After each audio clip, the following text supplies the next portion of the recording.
Figure Skating Championships. With Kathy de Colombia.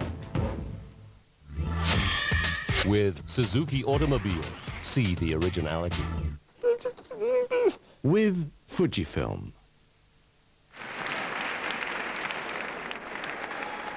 Welcome to the Côte d'Azur, and we are in the ladies' short program. We have had 8 now young ladies competing, and on the ice is Ivana Jakupčević from Croatia, who qualified from her qualifying group, Group B, in 12th place. Simon Reed alongside a delighted Chris Howarth alongside me. You couldn't take the smile off his face because the leader at the moment is the Hungarian close to his heart, Diana Popp. Well, she skated a blinder, and I'm thrilled. I don't mind admitting it. Skated really well, and I'm really pleased for her. Pleased and biased, but there you go. This is Ivana, 22 years old, from Zagreb.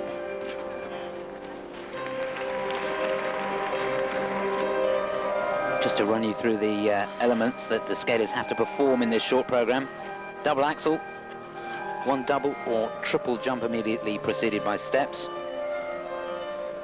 They have to do a combination which has to have one triple jump in it. Could be a triple-triple or a triple-double.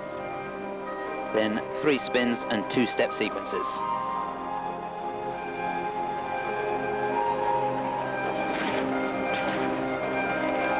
A little double-footed, I think, on that loop. Yeah, that was the combination. Triple loop, double toe. She landed the loop on 2 feet and had to put a turn in before doing the second part of that combination. So 0.4 off.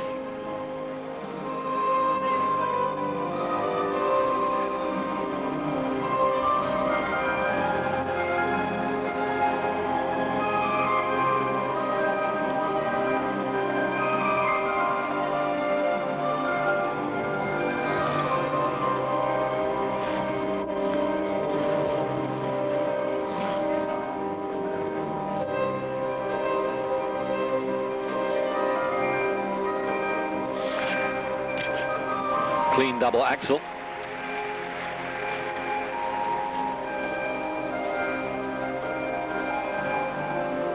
First time that Ivana has qualified for the final stage.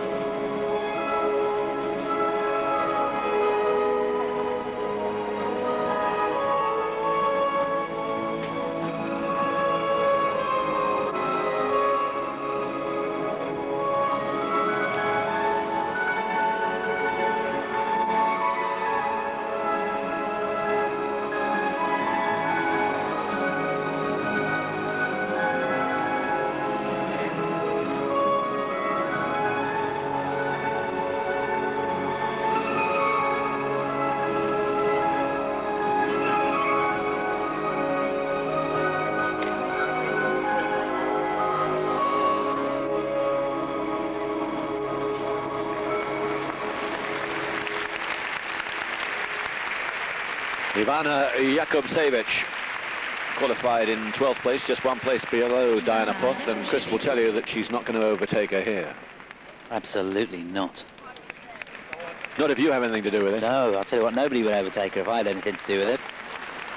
But luckily, he's not one of the 9 judges down there who come from the Netherlands, Ukraine, Japan, Hungary, Italy, Croatia, Romania, Norway, and Germany. These wonderful slow-mos that we've had all week, showing some of the highs and lows of that performance. Really working hard to hang on to that triple toe. You can see that double-footed landing and stepping out to get the second part of the combination. She worked hard through the program. The spins were good, nice musical interpretation, nothing too ambitious. And of course, we've said it time and time again, but this is where you can really lose so many places. It's important to go clean in this short program. Double axel, that's one of the elements. They'll all perform a double axel. Of course, with the jump at the end of the steps and the combination, they've got pretty much a free choice. And it's always difficult to decide whether you're going to push yourself and go for something that may not be quite as consistent, but has got a higher tariff, or just to play safe and go for something that you're 99% confident in landing. Reminder, we'll be live with you right the way through the afternoon for the next, nearly 3 hours. And in the final group, it's Michelle Kwan, who was second in her group, Júlia Sebestyén of Hungary, Mikkeline Kierkgaard, an amazing 15-year-old from Denmark, Irina Slutskaya, who won her group, Sarah Hughes from the States, and Maria Butyrskaya, who won hers, the reigning world champion. She's pretty happy. At the moment, it's the Hungarian Dana Poth who leads from the Chinese girl, Sirian Sun, and Shireen Uman from South Africa. 24 will qualify from the 30 who've made it through to this second stage, the short program.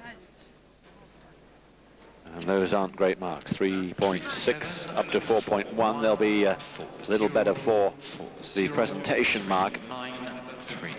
But Chris is safe. 9.36. Thank you. Dana Poth is also safe, and she goes from 3rd to 7th, 4th she slots in overall. 4.5, 4.4. And it's Poth that leads still, with 9 skaters now gone. 4.1. Thank you.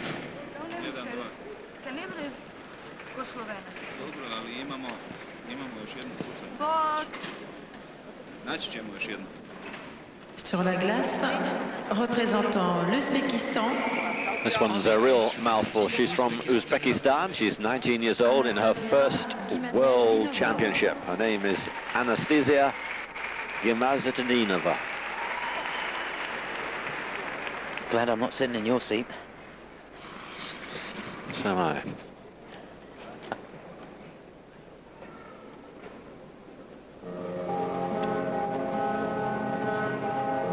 Music for her short program from Richard Clayderman.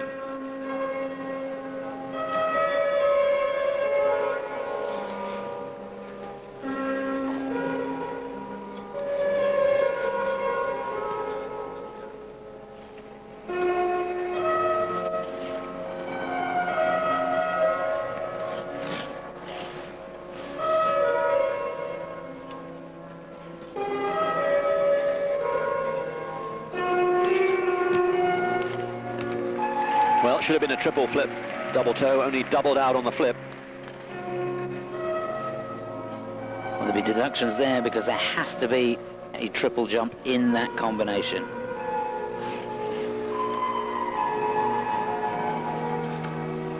Now for the triple Lutz. And again, only a double. Well, no deduction there, but of course the tariff not very high, so a 0.3 deduction on that combination.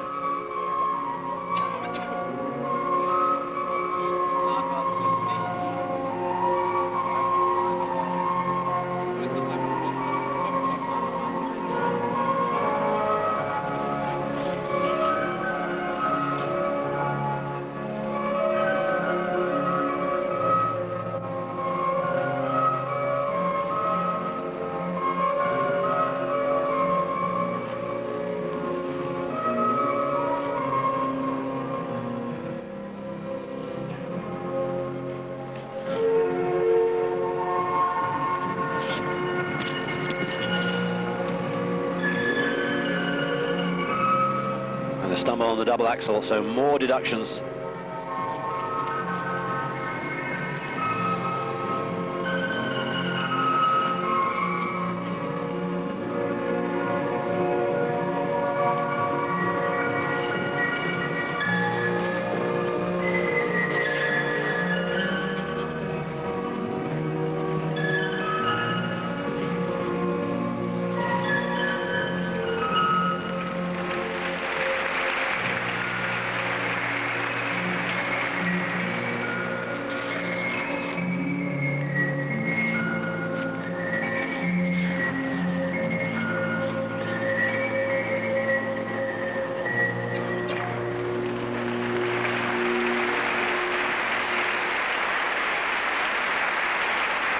Well, a very special welcome to British Eurosport viewers who I gather joined us in the last couple of minutes. We were obviously focusing on this, so we didn't hear the studio. But I'm sure Nikki and Mark particularly would have given a warm welcome to Anastasia Gimazetdinova. In fact, I'd love to have heard Mark introduce her, but not to be. And I'm afraid it wasn't the performance that she was looking for, Chris. No, certainly not. She didn't really attack the program, and you can see the frustration there from the body language at the end of the program. A pleasing program to watch, some good musical interpretation, not a lot of speed, not a lot of attack, so that will be reflected in the mark. She's got deductions of at least 0.6. There's the flip. You can see didn't go for that at all, and such a pity. She can do these big elements, lining up the Lutz. Should have been a triple. No snap, no attack going in.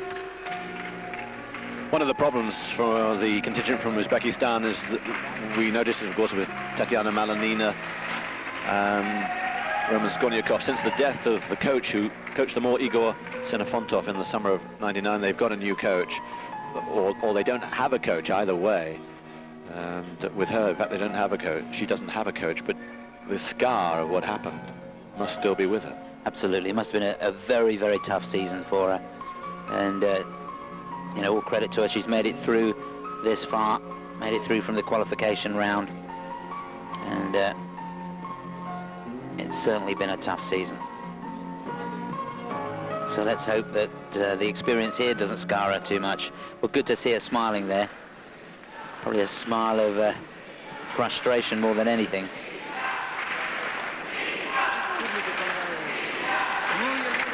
It's one of those times where you sit there and you're reflecting the elements of the program and thinking, you know, why? Why did I do that? There's no reason. Marks 4.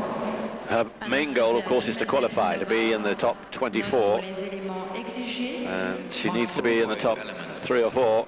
If she's going to do that, I'm afraid not. No. I'm afraid that's the last we're going to see of her this year. But she's only 19 years of age. Her time may come next year in Vancouver. But those marks will ensure that she finishes her World Championships right here. 6th from the Hungarian, down to 10 from the Japanese. And Gimazetdinova waves her goodbye to Nice. 4-2. Thank you.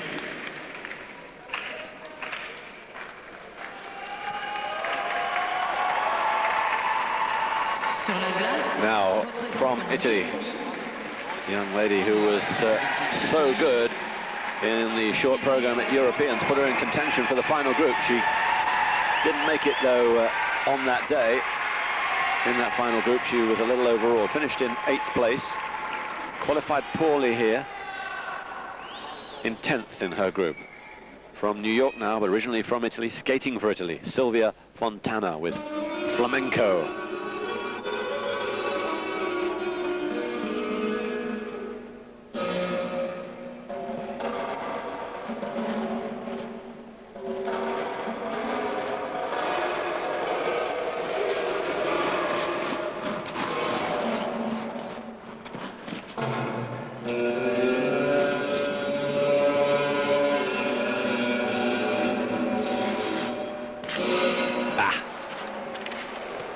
Well, that was meant to be a combination triple Lutz double toe, but of course we didn't see the second part, so 0.4 off.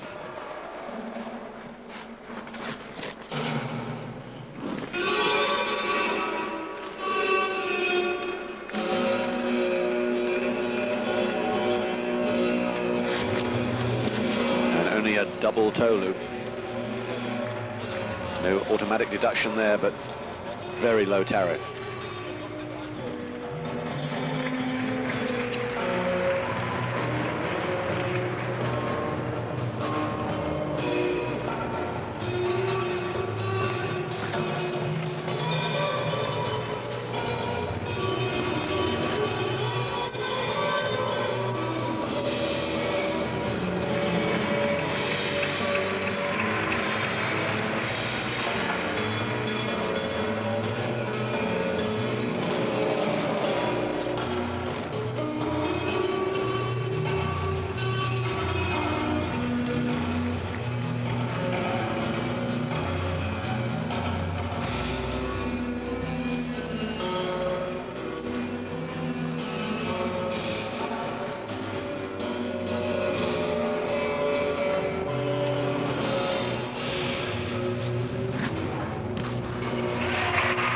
You can see her really making sure of that double axel.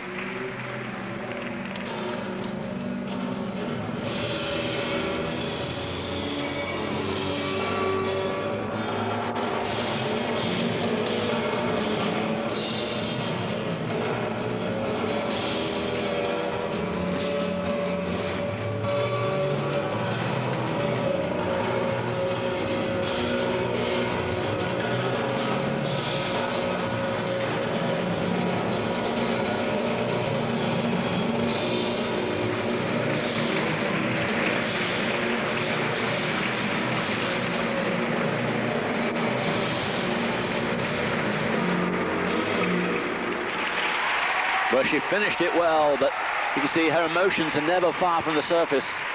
And she has such high ambition, this girl. And I'm afraid I think more tears are not far away. Tried to sell it well, and she gutsed it out to the last minute when she must have been through the floor with her spirit. Silvia Fontana. Yeah, I think the look on her face and the way she concentrated going into the double axel really showed that. She was fighting really hard. Bitter disappointment. She did so well in the European Championships, and perhaps the pressure here, her expectations very high, the expectations of the people around her would have been high. Not the sort of performance that she was looking for at all. This is where it all started to go wrong. Triple Lutz. She doesn't have a very good technique, to be honest, on the jumps. You can see the free leg is very high. That makes the rotation a little bit slower than it would normally be. It's a bit of a wrap on the jumps. And there, the confidence shattered from the fall on the first jump. Such a pity. Lives and trains in the USA. In fact, her fiancé is the pair skater, John Zimmerman, who skates with Kyoko Ina. Disappointment for them, and I'm afraid it's a disappointment for Silvia. As Chris says, she has such high expectations. This is her 5th World Championships, but only in the last year or so she really started to motor, and that impetus has been halted here. Yeah, it's so tough for them now as well, because with the qualification, you've got to do your free program, you've got to get a good performance out there, then you've got to do it all again with the added pressure of the 8 elements cleanly done in the short program, and then you've got to do your long program again. I know some of the guys were saying that mentally it is so demanding to actually peak 3 times in the week like that. Very, very difficult. Hold on, but you have to peak from Monday right the way through till Sunday. Yeah, but it's easy because I'm working with you. I'm speechless. Makes a change. Poor Silvia. She feels bad now, and I sense she'll feel even worse when her fears are confirmed with the marks. Note 4. Marks 4. First mark will be dreadful. Note pour les éléments exigés. And she can hardly Marks for required elements. bear to look at them.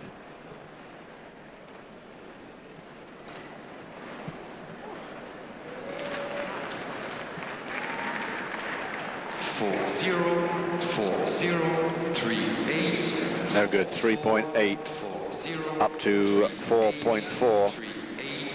4 0. Even with an Italian judge, Thank you. things going against her. Better marks the second. She's going to slot in 2nd place.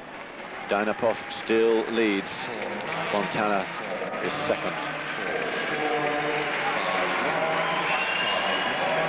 4 6.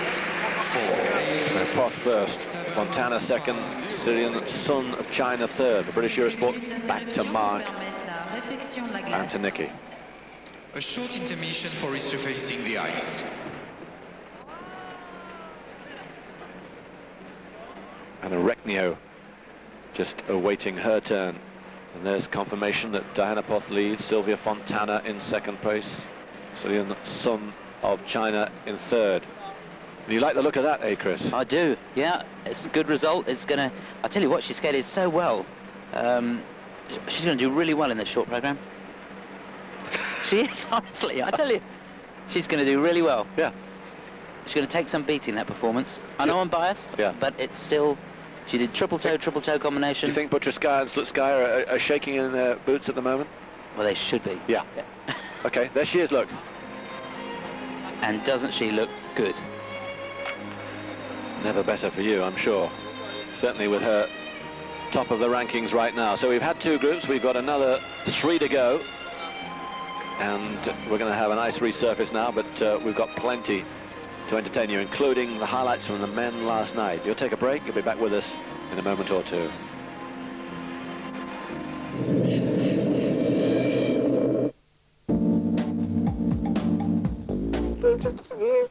With Fujifilm.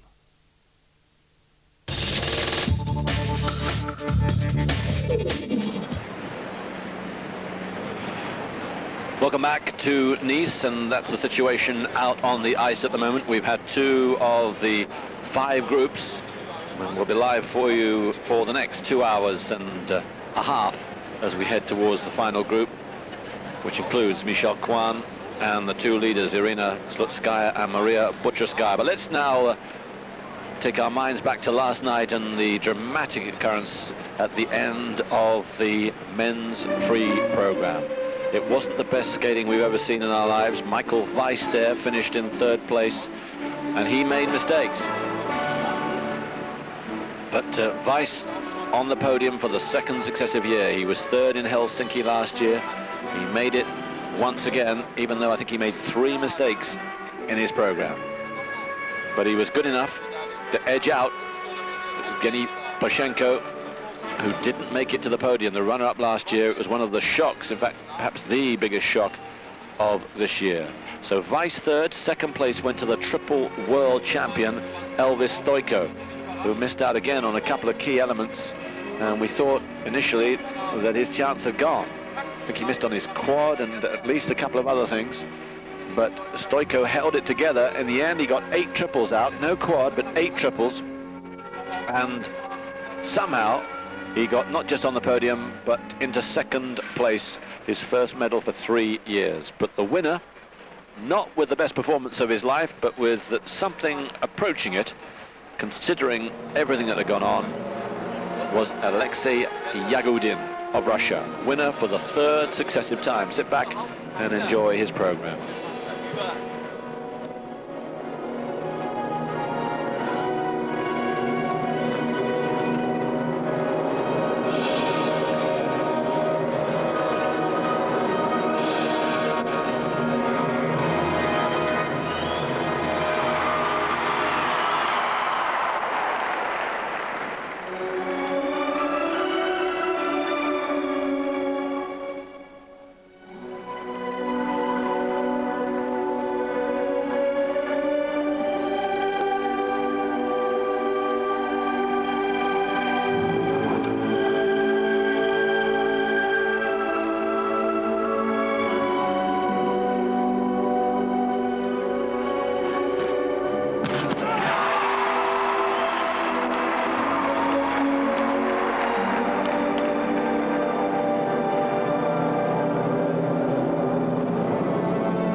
Alexei Yagudin, winner of all 3 disciplines. He won his qualification group, he won his short program, he's won the free, and you'd think he'd won by a mile, wouldn't you? But he didn't. He knows how close it was.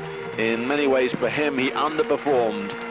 But the crucial thing is, he's held on to his title, and for the first time in a decade, we have a man who's won it 3 years in a row. Very proud, Elvis Stojko and Michael Weiss, runner-up and bronze medalist. A night of intense drama, even though for the men, the skating wasn't as good as it's been in the last couple of years, but my word, it was terrific to watch and exhausting. So, those are the live pictures right now as we come to the end of this ice resurface and we start to look at the next group. And in the next group, we've got 2 very fine skaters. Just looking straight away, Vanessa Gusmeroli of France, who was so close to a medal in the European Championships in Vienna a few weeks ago, underperformed in her qualifying, but she's there, and Anna Rechnio from Poland. So join us in a moment or two.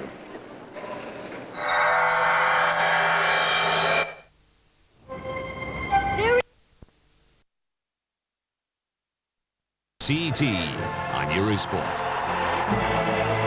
With Ford And MasterCard. UEFA Champions League sponsor. Back with us to watch this 3rd group. And in the 3rd group, we have Galina Maniachenko from the Ukraine, Sabina Wojtala from Poland, 2 Poles in this group, Lundström from Sweden, Yoshie Onda from Japan, Vanessa Gusmeroli from France, Anna Rechnio from Poland, and finally Alisa Drei from Finland. Plenty of talent, but mostly in this 3rd group, you're looking at girls who would have been a little disappointed, didn't do too well in their qualification. There's Yoshie Onda, who's 3rd to go, qualified in 8th place in Group B. She's 4th to go. 17 years old. Coached by Midori Ito's coach, Machiko Yamada. Ito, of course, a former world champion. And should be looking to do better than he's here, opening out on the flip. Looks very, very nervous indeed. Pierre Tront, Vanessa Gusmeroli. She had a nightmare in her qualification. Didn't skate well at all, and she's been so good all week. Bronze medalist, of course, in the World Championships in 1997. Did very well in Vienna. Most people thought she was desperately unlucky not to get a medal. She was 4th. Yeah, she skated fantastically in the Europeans, and she'll be looking for that sort of performance this afternoon in this short program to get her up the rankings. A lot of work for her to do, but she's still been skating well. Another one who skated completely against her form was Anna Rechnio. She's been awesome on the practice sessions, just unbelievably consistent, and on the day couldn't do anything right.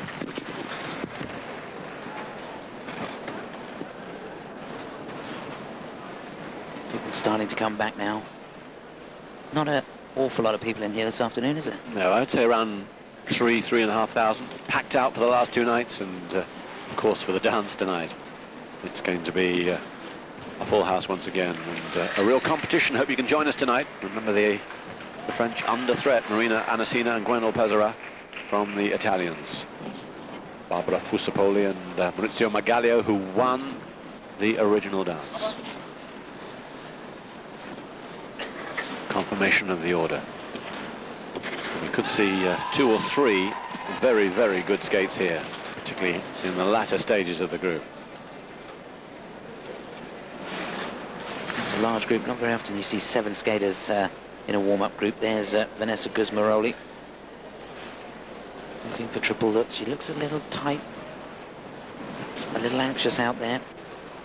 Alisa Drei, who's last to go from Finland.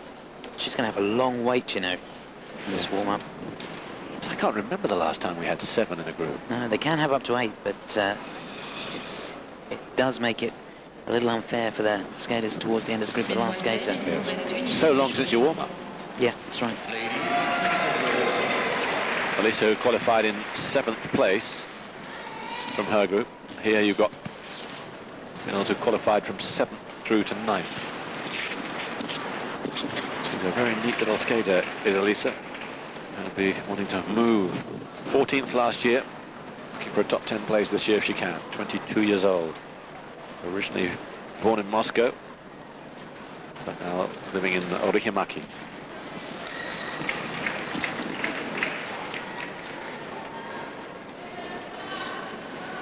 Final stages of the warm-up. And the coaches, you can see, are looking very concerned. It's a difficult time for coaches as well as competitors.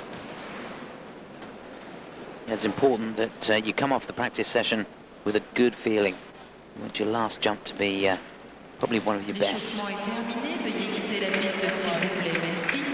Important not to overdo it on the 6-minute warm-up. Thank you.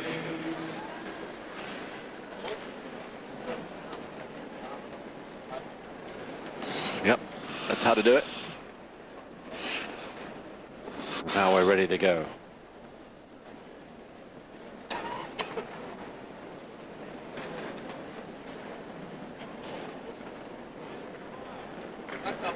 First on the ice will be a young lady from the Ukraine. Delightful skater, just one big mistake in her qualifying, which means that she's down in 9th place going into the short.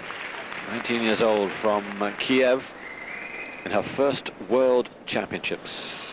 Michelle Legrand's love story, the music, and the skater Galina Maniachenko.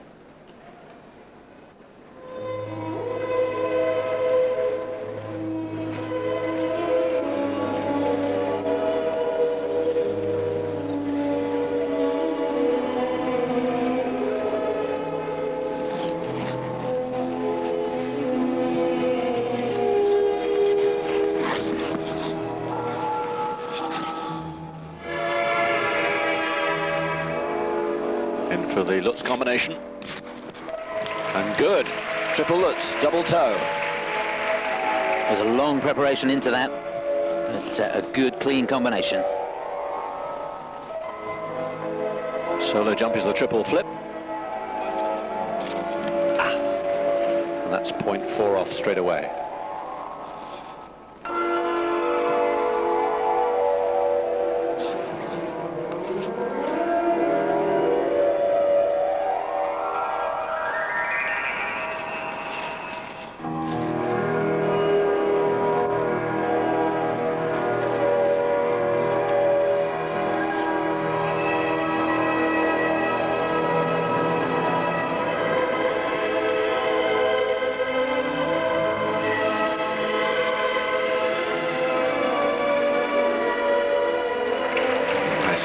Double Axel, I love her skating.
Pity. Bit of travel on the spin, mistake on the triple flip. I think she's got a wonderful skating style. Love her to do well. Galina Maniachenko. Yeah, she's very, very natural out there. And she does have a lovely style and a good jumping technique as well. Took a long, long time winding up the jump. Sometimes that gives the opportunity for negative thoughts to creep in. I had deductions there of 0.5, 0.4 for the fall on the jump, the solo jump, and a 0.1 deduction for not getting a good position in the flying spin in the air. There's that combination. All started very, very well indeed. That's the position in the flying camel, but you're required to get a good flying position, and she didn't get a lot of elevation on the flying part of the spin. And there, down on the flip, she'd done all the hard work there. See, just a little bit late with the opening. Double axel, no problem with that. A beautiful landing position. Really gets down in the knee, which creates a very soft flow to the end of the jump. Layback spin, good. A lot to admire. A wonderful straight line step sequence as well. So the base mark will be very good for the program before the deductions.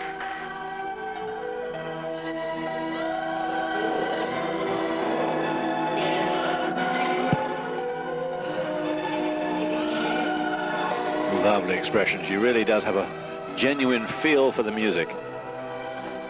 Galina Kierkgaard, who trains her, also trains Dimitrenko.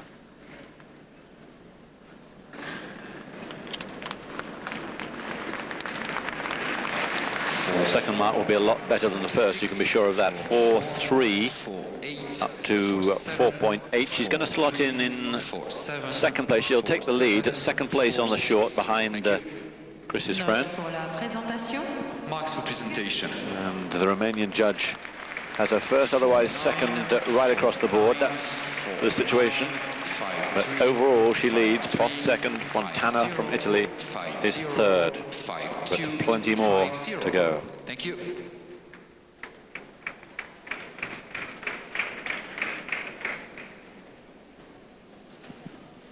Sur la glace, représentant la Pologne. On the ice. So now we go to the girl who qualified in 9th place from her group, Group B. Second World Championships. She was 22nd last year in Helsinki. This is Sabina Wojtala from Poland with Gypsy Romance.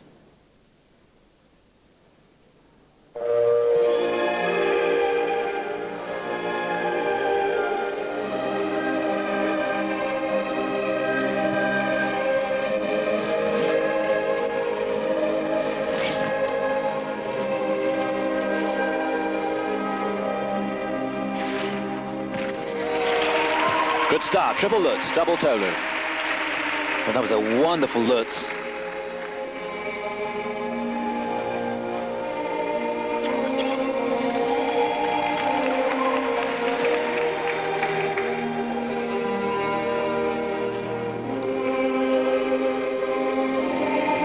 May have been a change of plan there, because in the notes that we have down, she was due to do triple toe, and then a triple Lutz as the solo jump. And maybe this new combination is working. Let's see what she does here. It's going to be the loop. And it works as well.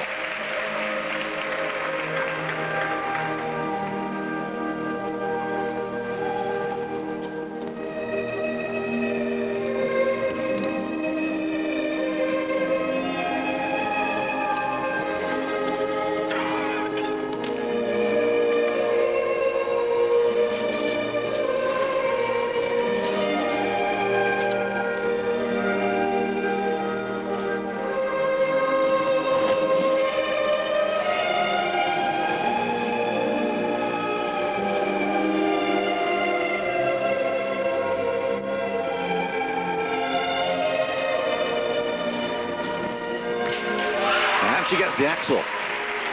This is heavenly stuff from Wojtala.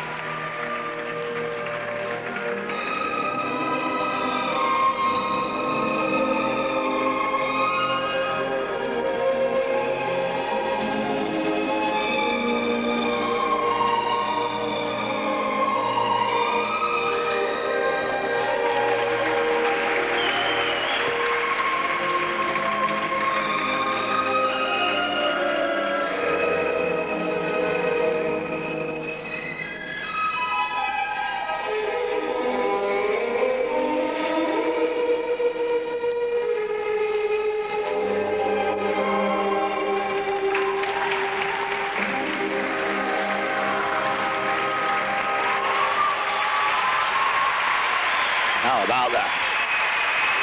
I think Diana Poth is going to lose her lead on the night, but no tears yet from Chris Howarth alongside me. That was great, though, wasn't it? It was very, very good. I thoroughly enjoyed it.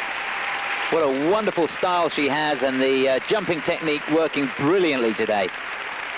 Now, it's interesting, isn't it, this change of routine. The notes that we get are from Marit Rasmussen, who's an absolute expert on the jumps. She goes down and watches all the practices, just as many as Chris, if not even more.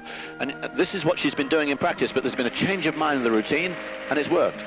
Yeah, it's important. We were talking about it earlier. It's important to make sure that you go out there and whatever you do, you feel comfortable with and you feel consistent with. And we've seen from watching the practices, from watching the programs last night, skaters who are usually really, really consistent on a particular jump may suddenly lose the timing, lose the rhythm, lose the feel, and not feel confident with it. And then you've got to look at your program and change it around. And it worked perfectly for her. It's a dangerous thing to do this late in a championship, but didn't it work well? Look at that loop. Well, she's got a textbook position in the air. Look, ankles nice and tight, dead straight. Well, she's going to put herself in contention for a top 10 finish, which will be terrific for her. 22nd last year in Helsinki. She had a disaster in the Europeans. Remember, she didn't qualify there. 26th place in the end after being 10th last year. This is her true form, what we've seen this afternoon. Yeah, I had one small deduction in there, 0.2, because the circular step sequence wasn't completed. She didn't complete the circle. But apart from that, I couldn't see any other deductions. Not that you were looking for deductions for your Miss Poth. No. No. I wouldn't do that. No.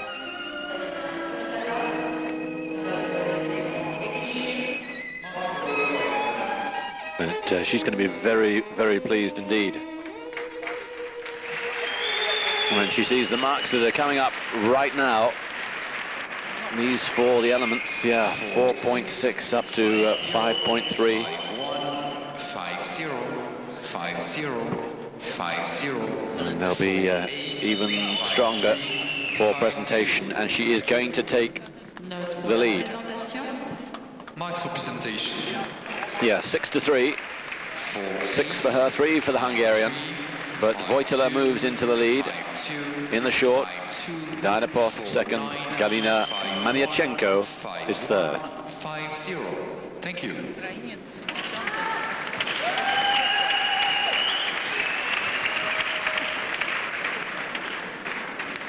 It's like it's Yoshie Onda, who did so well last night. He had a terrific free program, one of the best. But let's focus on the ladies here. And this young lady qualified in 8th place. Her second Worlds, didn't qualify before in her first Worlds, which was in Minneapolis a couple of years ago. Didn't even make Worlds last year. But here she is with a real chance of doing something. 19 years old from Karlskrona in Sweden. Anna Lundström with Rodgers and Hammerstein's If I Loved You.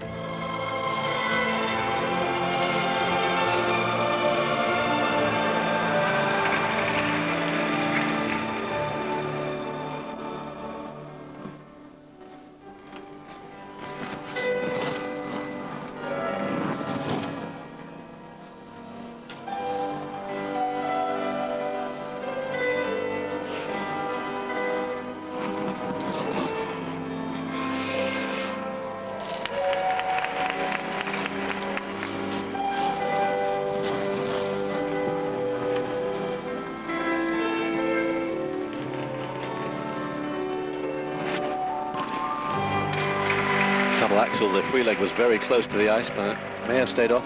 I think there was a double-footed landing on that. Difficult to see, and judges will be using their instant replay system on that. Another combination. Triple toe, double toe. She has been doing triple-triple.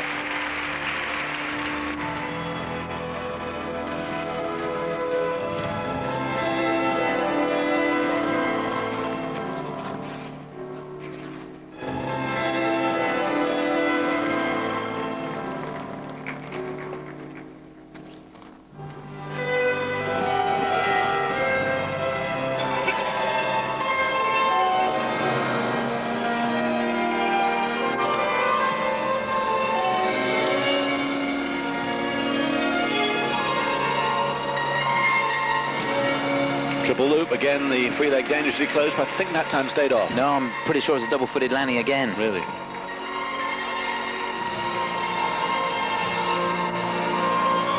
Bit of cutthroat mood you're in this afternoon.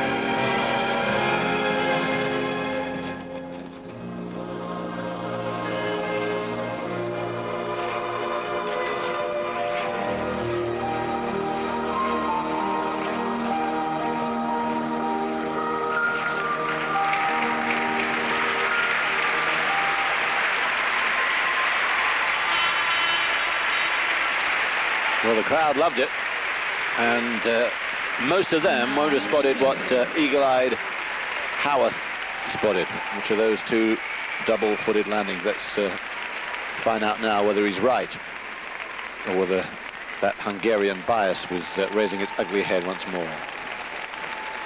Oh, that was below the belt. But she's a lovely skater. Another skater with a fantastic feel to the music. I love the start with a spiral sequence, and that was superb.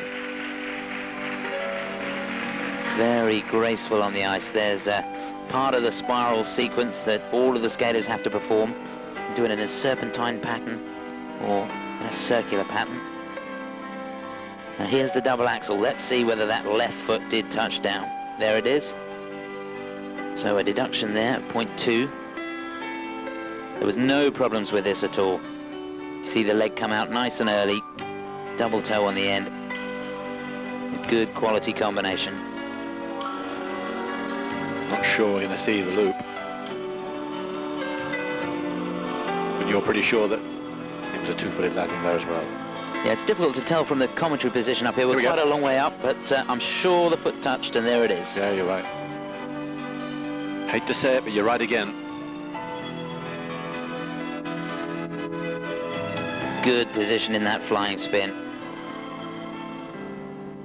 Late into the back sit. It's interesting, when you see the landings of the jumps there, you know that that's a habit that she's got into, of giving support with that free leg. Certainly when she's under pressure, I think the free leg tends to come down. And it's a security thing, you know, when you're not quite sure, your confidence is a bit rocked, you don't feel quite right out there, it's an easy thing to do. Bit of security, the foot there just to make sure that you don't fall. But as Chris mentioned, the judges now have this instant replay. They might not have noticed it before, but now they will. And that's why the marks are as they are there. Plenty of deductions. The presentation was good. With good feel, 4-1 up to 4.9. She's going to slot in fourth place. 4-5. Thank you. Even though the second marks will be good. Look at that 5-2 from the Ukrainian judge.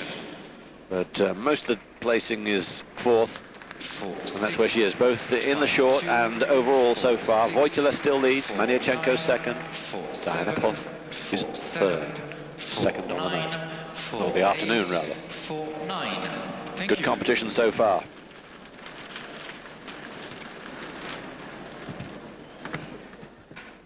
Sur la glace, représentant le So, still 4 to go in this group, and here's the young lady who qualified in 8th in her group, in Group B.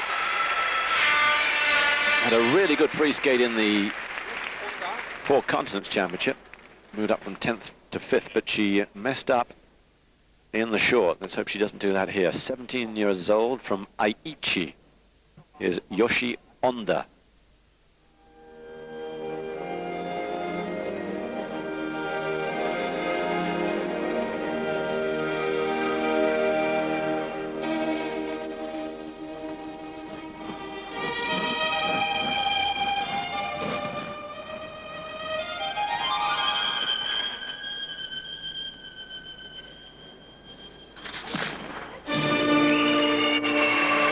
Start, triple flip, triple toe.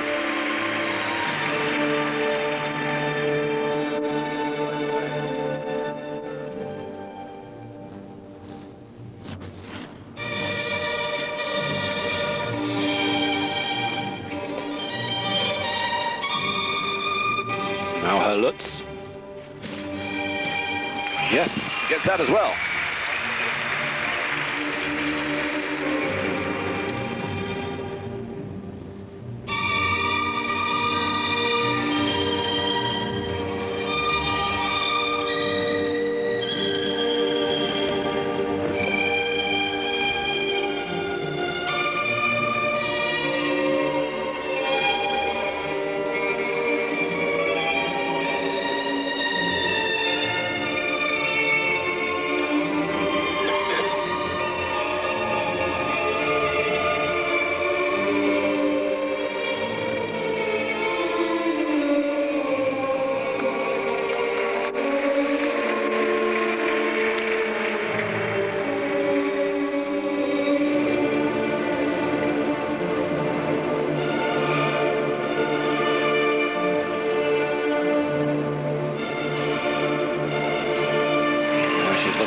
Very good indeed, double Axel.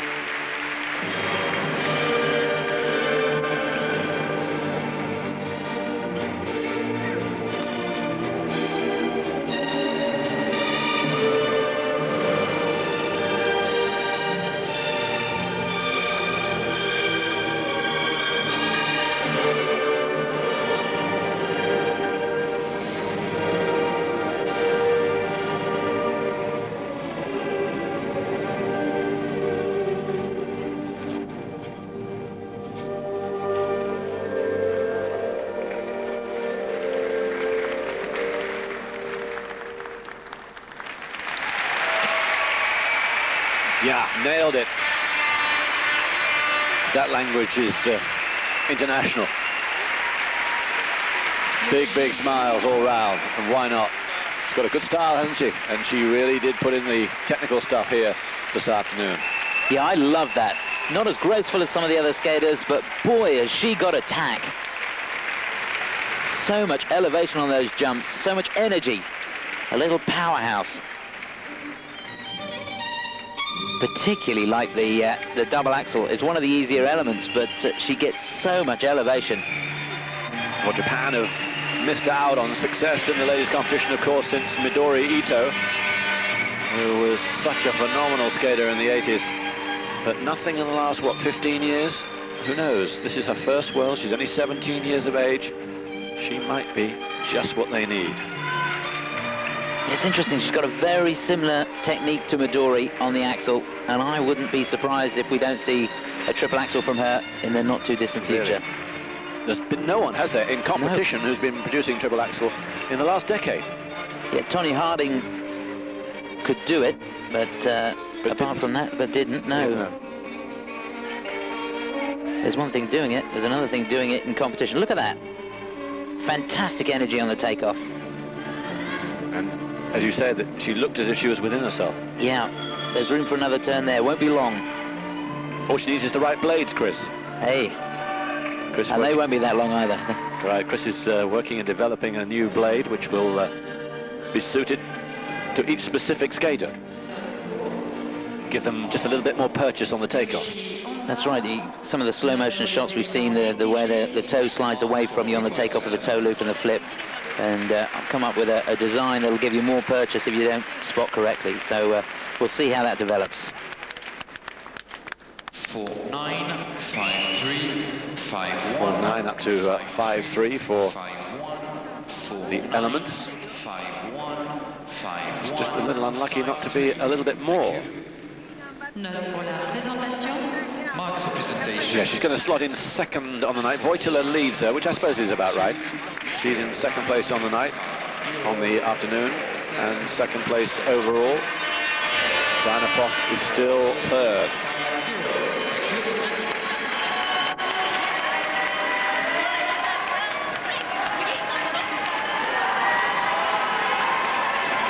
No doubting where this young lady comes from. From Annecy in France, the bronze medalist in '97, but with some work to do here. There's Didier Gaillagy, the head of the French Federation. A delightful skater on her day. Will it be thus for Vanessa Gusmeroli?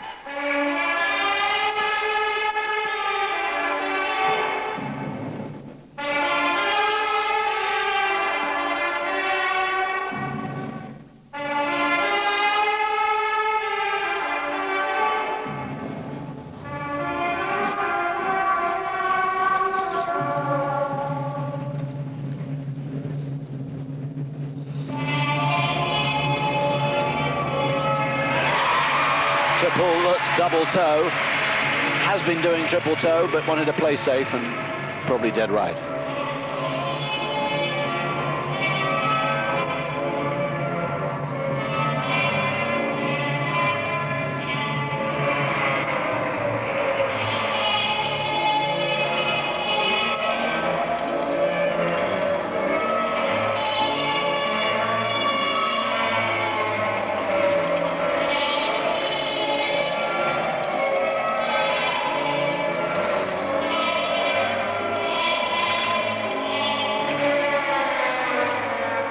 Second jump, which will be the triple flip.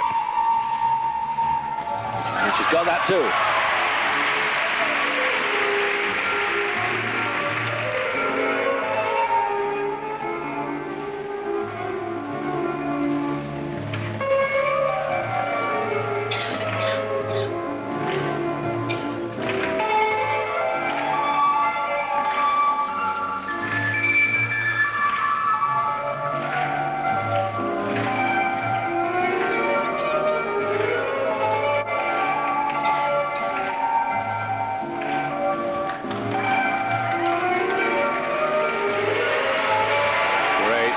Including, of course, that Billman.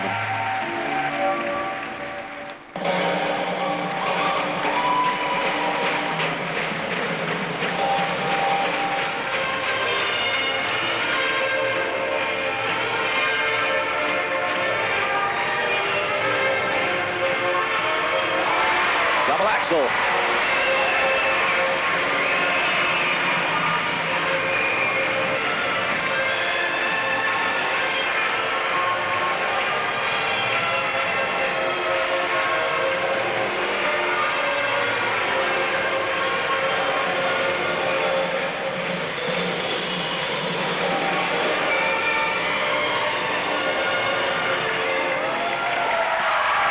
The best so far by some way. A new leader. She's got a whole lot of work to do because she was so poor at a qualification, but she's on her way. I think she's left herself too much to do to get a medal, but you never know. She can produce like that tomorrow afternoon. It just may be hers, as long as there are mistakes from those around her. But the important thing is that she's got some momentum going now. Yeah, she's certainly in the frame. That was top class from Vanessa Gusmeroli. Good to see. When she's on form, she's a real force to be reckoned with. A wonderful program. I love the contrast with the change of music.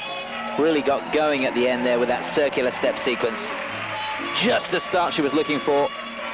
A good triple Lutz. Now, if she's got a bit more of a kick out of the landing of that Lutz, she may well have been able to do the triple toe on the end. She opted for safety there, and it was the right decision, no doubt about that. There's the triple flip. That was a corker. Some good spins. Just thought that the final spin that she did, the flying camel, you need to do 8 rotations in the camel position, and I had her short. So there could be a 0.1 deduction on the final spin.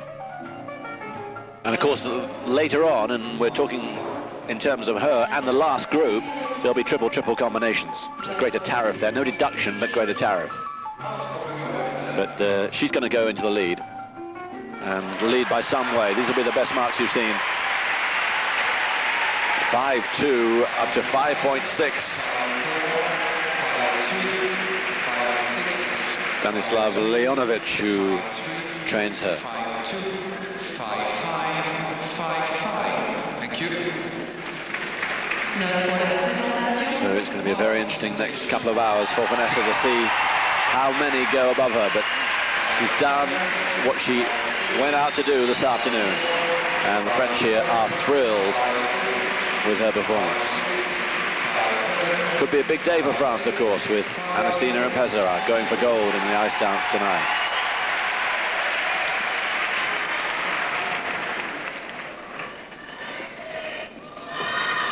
A big thank you for her supporters from Vanessa Gusmeroli, and here's another who's got just the same ability, but has such a fragile temperament. Important moments now,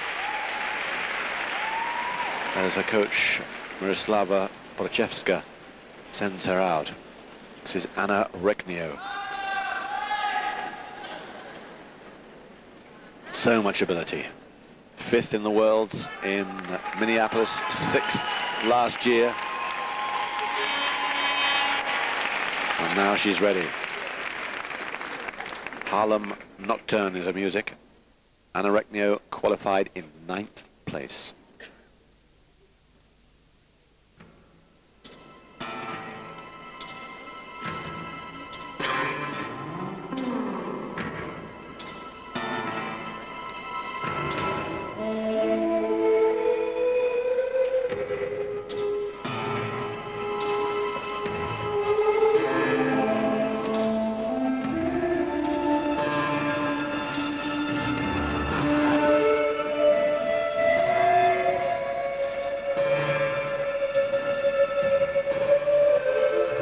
Combination.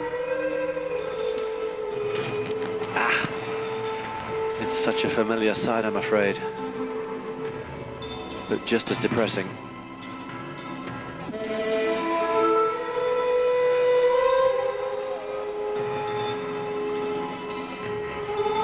If she's going to salvage something, she has to nail this. This is the triple flip. Oh, I know.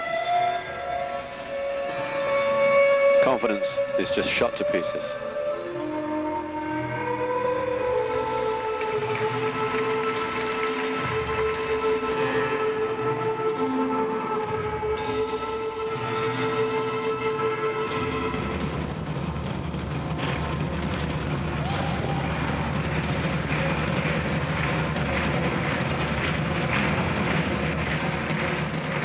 Just look at this.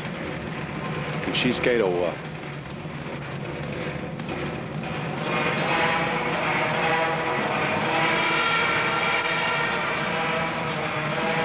Double Axel. Good. But not enough, I'm afraid.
Don't really know what to say, Chris. It's so familiar, and it just bears repetition, doesn't it? She has got such talent, and yet there's little achievement this year. Last year, so much promise. Didn't go to Europeans, but 6th in the Worlds. But this year, the confidence has gone completely.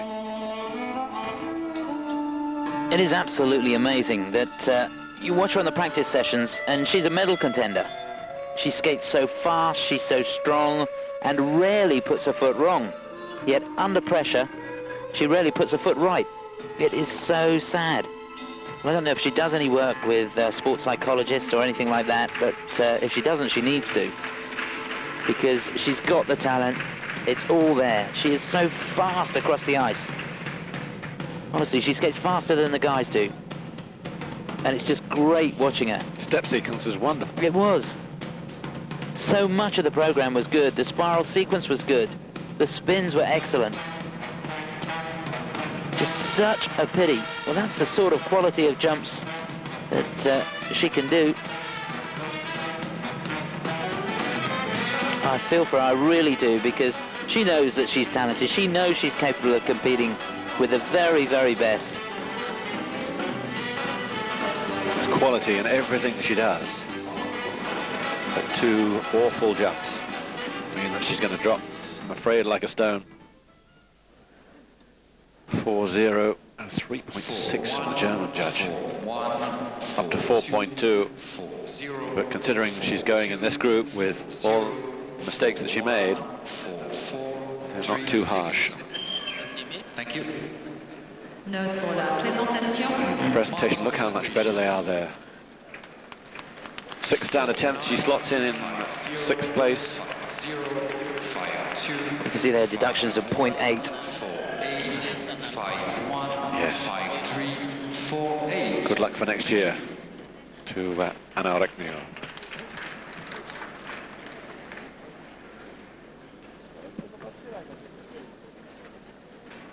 Sur la glace, représentant la Finlande. Now to the last of the 7 skaters in this group. As Chris was saying, she's had to wait an awful long time to compete after a warm-up. Trains in Paris with Trant and Gaillaget. 7th place in the qualification. Songs from the victorious city for Alisa Drei.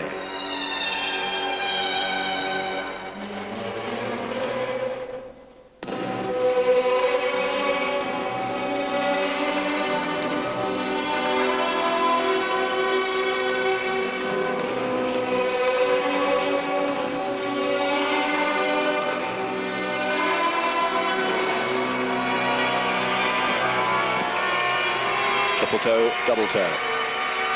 Well, that was scheduled to be triple-triple.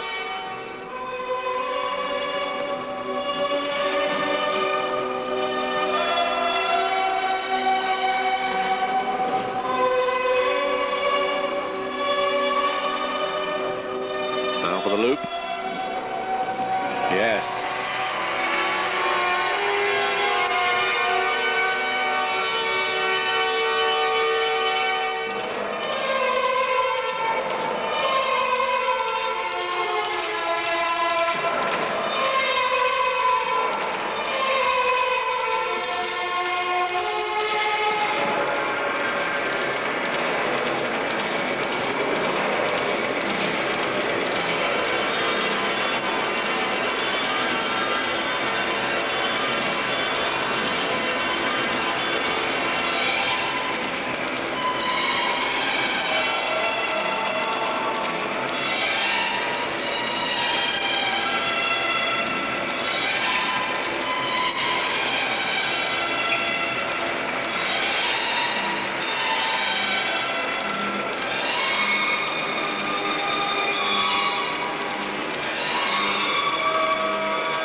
Yes, a little out of sync with the music at the end, but terrific spins, and the important thing is that she went clean.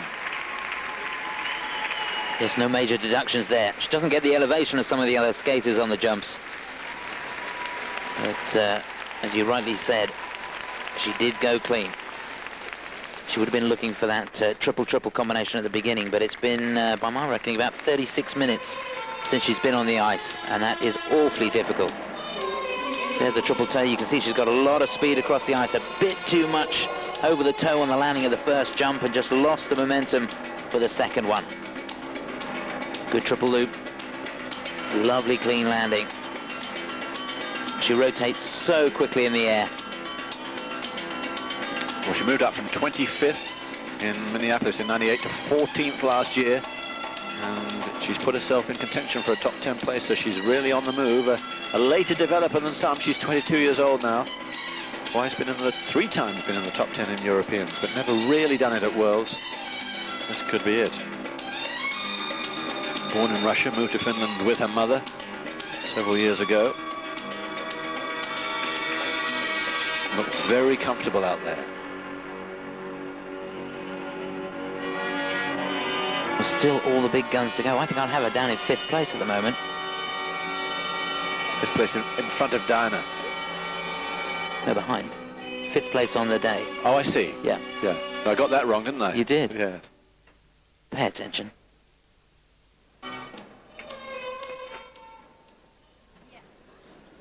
I think I have a 4th, just to annoy you. Well, there's a surprise. But very well done. She skated well.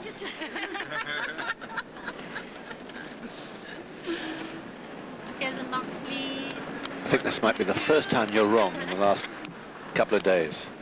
Not a chance. Watch it. Watch with interest. Marks for Alisa Drei. Note pour les éléments exigés. marks for required elements. So first for the elements. She can't wait. She's pretty optimistic. 4.6 up to 4.9. 4.5, 4.9, 4.7, And Howell's in my face because he's right again. 4.7, Poth is 4th and Alisa Drey's 5th. 9, 4.8. Thank you. Note pour la présentation. Marks for presentation. And for presentation, yeah, well, they haven't really gone for that. Very close. As you can see, 4 6th places, 3 5ths, but a 4th and a 2nd from the Romanian judge, which is why she does move into 5th on the afternoon. Représentant l'Ukraine. On the ice representing Ukraine. Elena Liashenko. So Chris is very happy indeed. Those are the current standings then, including the short program. Gusmeroli leads by a country mile from Sabina Wojtala. Yoshie Onda 3rd. Alisa Drei is 5th on the afternoon, but 4th overall in front of Diana Poth. Viktoria Volchkova. And lower down, Anna Rechnio is 7th at the moment, but of course they're all going to slip fairly dramatically. We have 2 full groups to go, 12 more skaters, and you'd have to imagine they're all going to finish in front of the bunch you see here. Representing in the United States of America. And the bottom 6 there will not qualify for the free. But it's been a pretty high standard so far, and it's been led by this young lady from France, Vanessa Gusmeroli, 7th qualifying, but the leader of the short. We'll take a break. They'll be back with us right after this.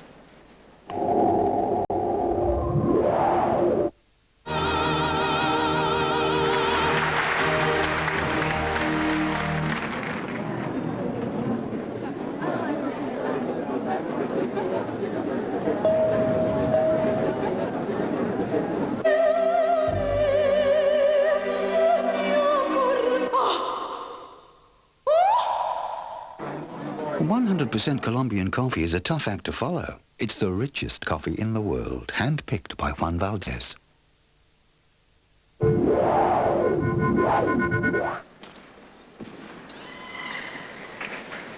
Welcome back. 2 groups to go, and in this penultimate group, so much to look forward to. Elena Liashenko will lead off for the Ukraine.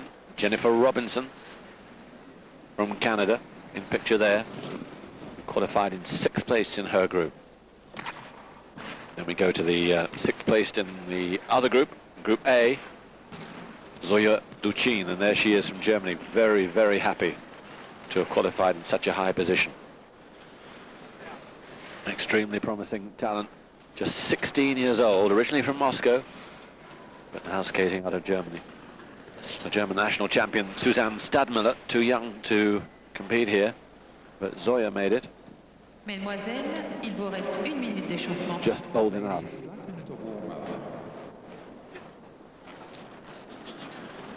And looking in pretty good nick in her warm-up. So Liashenko, Robinson, Douchine, and there's Viktoria Volchkova, bronze medalist in the European Championships for the last 2 years. Just 17 years of age. Powerfully built young lady.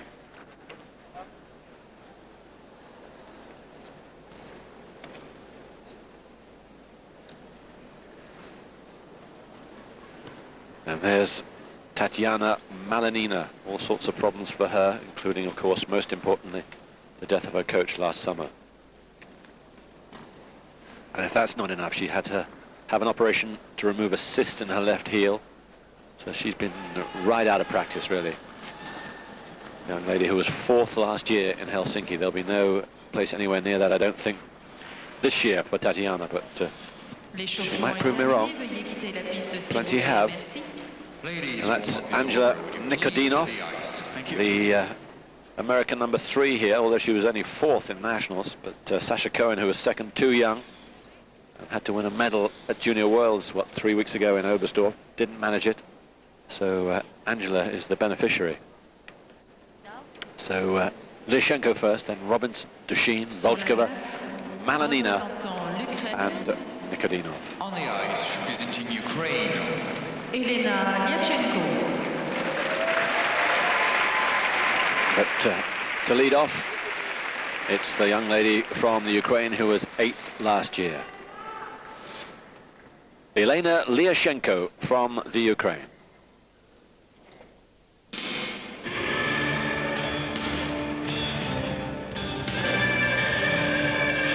Qualified in 4th place.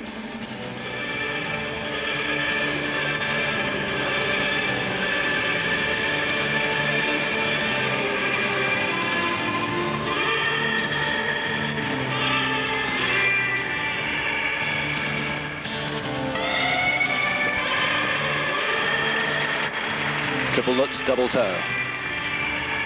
It looked to me as though that left foot could have touched on the landing of the Lutz.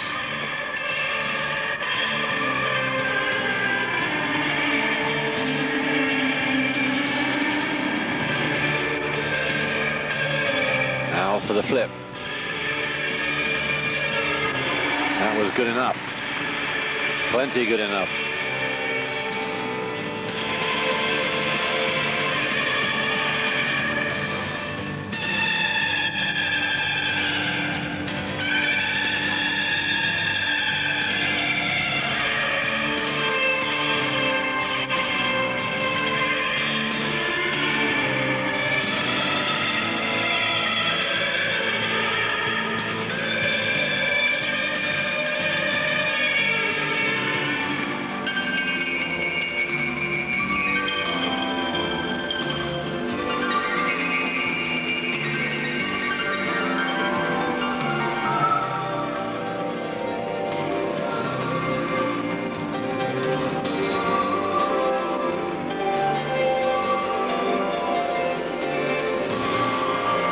Double Axel. The hand reached down, but I don't think touched the ice. No, she hung on in there.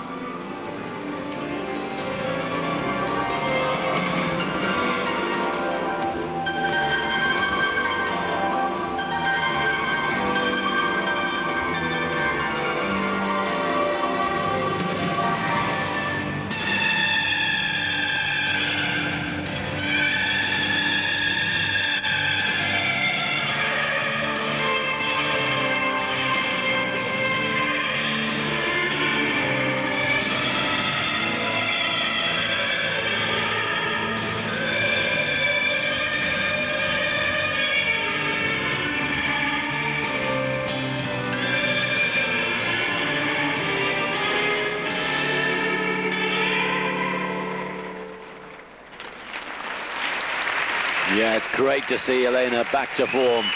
This is what's been missing for the last couple of years. A girl who was 6th in the Worlds way back in 1994, when she was just 17 years of age, and we thought there was a definite medalist there. But it hasn't happened. That's the best she's done in Worlds. But who knows, this year she might equal it or better it. Taken a long time to get back to this kind of form, but it's such a pleasing sight that it's now back. Yeah, she nailed a good combination at the beginning of the program. If I was a judge, I'd be straight on that instant replay just to see whether the foot touched. Let's have a look. Watch that left leg. Yep, two-footed landing. So 0.2 off, but no mistakes with the triple flip.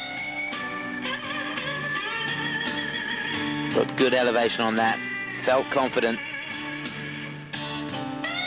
And she sold the program very, very well indeed. All the other elements good. She's got great spins. And the look in the eye there, giving it everything. Double Axel. Boy, that hand was close, but it stayed off. Centered the spins well. Well, she worked hard through the program, so deductions of 0.2. Yeah, I don't think she can overtake Gusmeroli. Oh no, not in the same class. Yeah, it wasn't the same class. And interesting to see where they spot up. It's, we've had some good performances this afternoon. This is much, much better than the qualification group that we broadcast a couple of days ago. Katarina Witt there. Dinner companion a couple of nights ago. You probably didn't notice, you were so engrossed talking to me.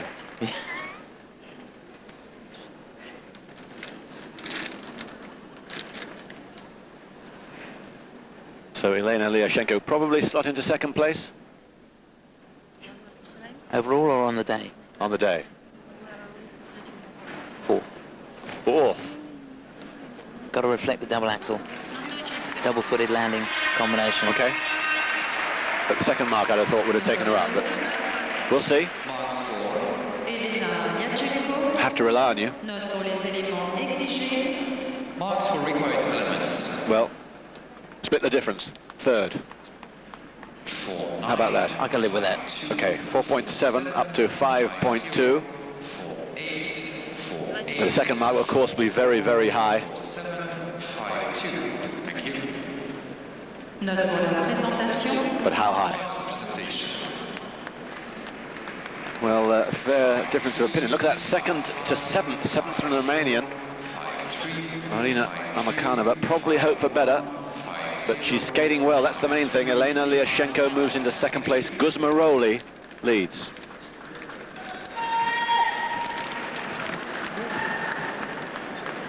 And this is Jennifer Robinson from Canada. On the ice, representing Canada. She qualified in sixth place.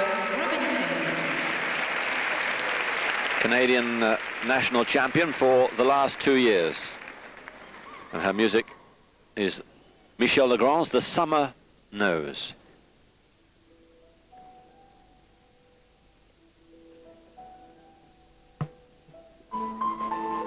Delighted to say that Chris Howarth has vacated his seat, and I'm joined by someone who does know what they're talking about. Tammy Sear, the British champion, hasn't qualified for this, and we'll go into the disparity in the groups later on. Tammy, let's enjoy Jennifer's performance here.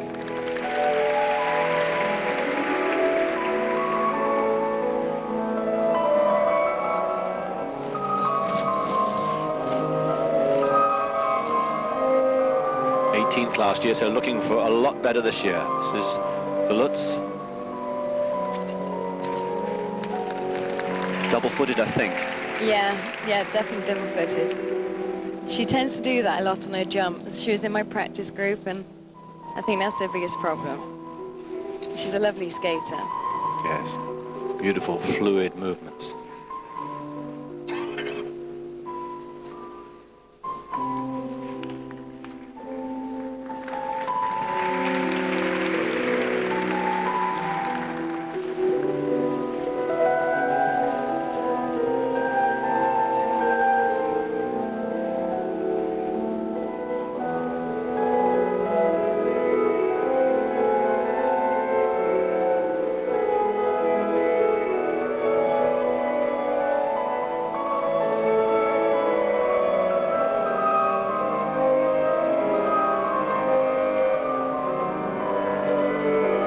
Solo jump, the loop.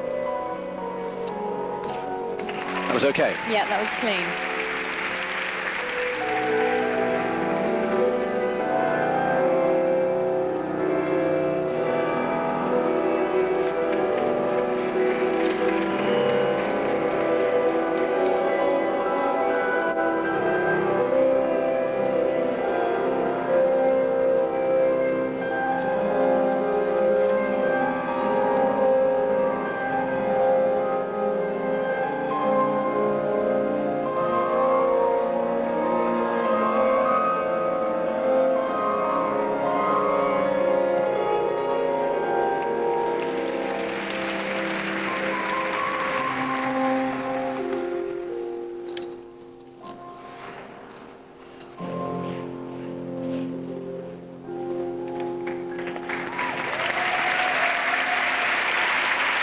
Jennifer Robinson from Canada.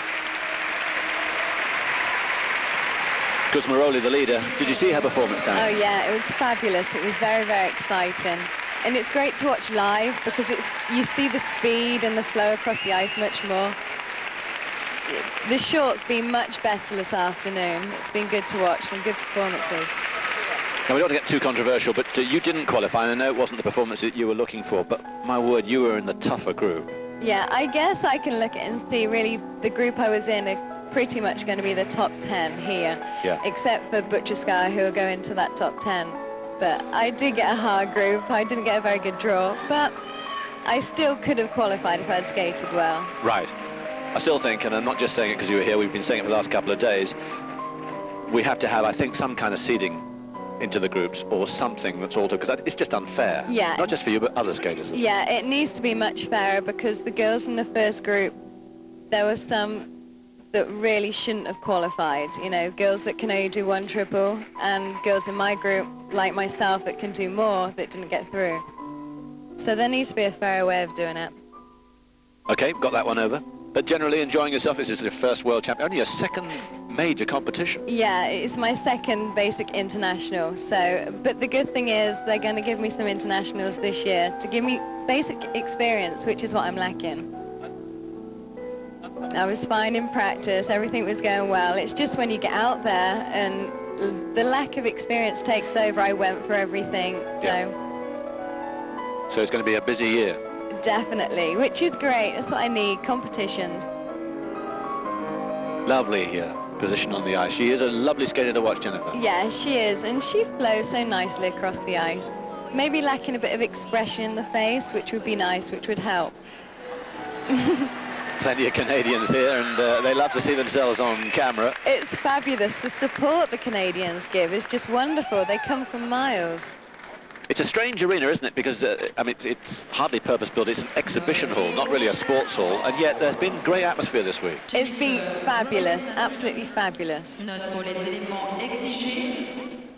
There's Doug Lee with wife Michelle. Now, Jennifer's going to slot into second place on the afternoon, second in the short, second overall. Gusmeroli still leads. Gusmeroli has just an outside shot if she goes very well in the free of getting a medal, but I think it's asking a lot. I think so. I think it's going to be between Michelle and Slutskaya. Michelle Kwan and Slutskaya in the final group, and also, of course, the reigning world champion Maria Butyrskaya. They're all to go in around an hour's time. Thank you.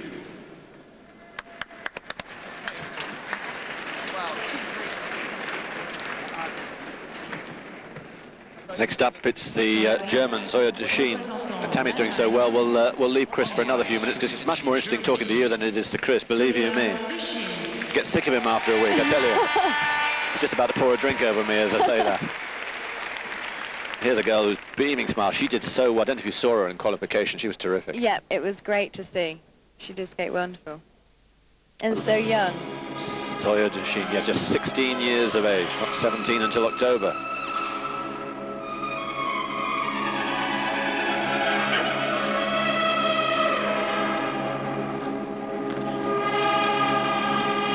She's got fabulous speed across the ice when she skates. For her combination.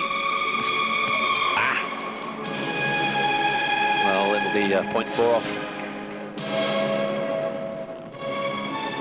Triple flip, double toe, but the fall said it all.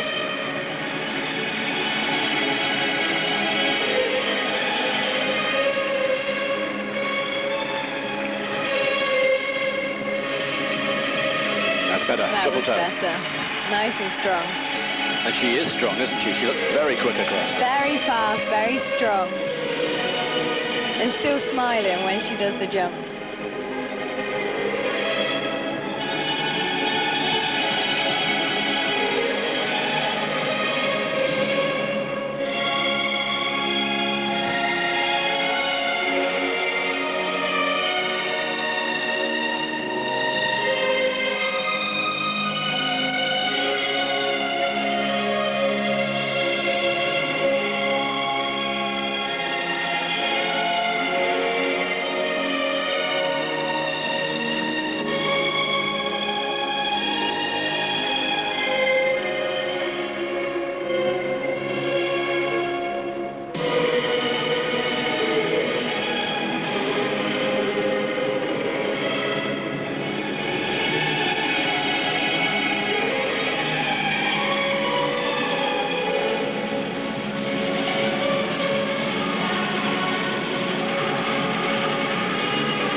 double-footed on the double axel. And I'm afraid more deductions, heavy deductions as well.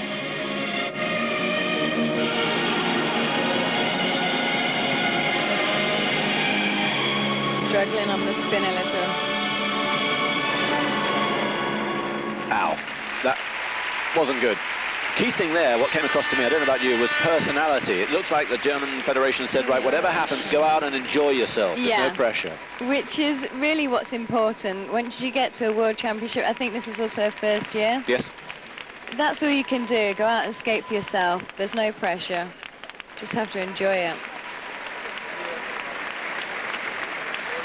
She put herself in contention for a top 10 place, but she's not going to be in the top 10, I think, going into the free. Go on, we played predictions so far with Chris Howarth, and I have to say, I hate to say it, but he's been pretty good. Where would you place this? Have you seen enough to know where, of this afternoon, to know where you'd place her? Not really, because some of the girls from the last group have skated fabulous, so I think they're going to take over, because technically she doesn't have the Lutz, which is really a key jump in the short program.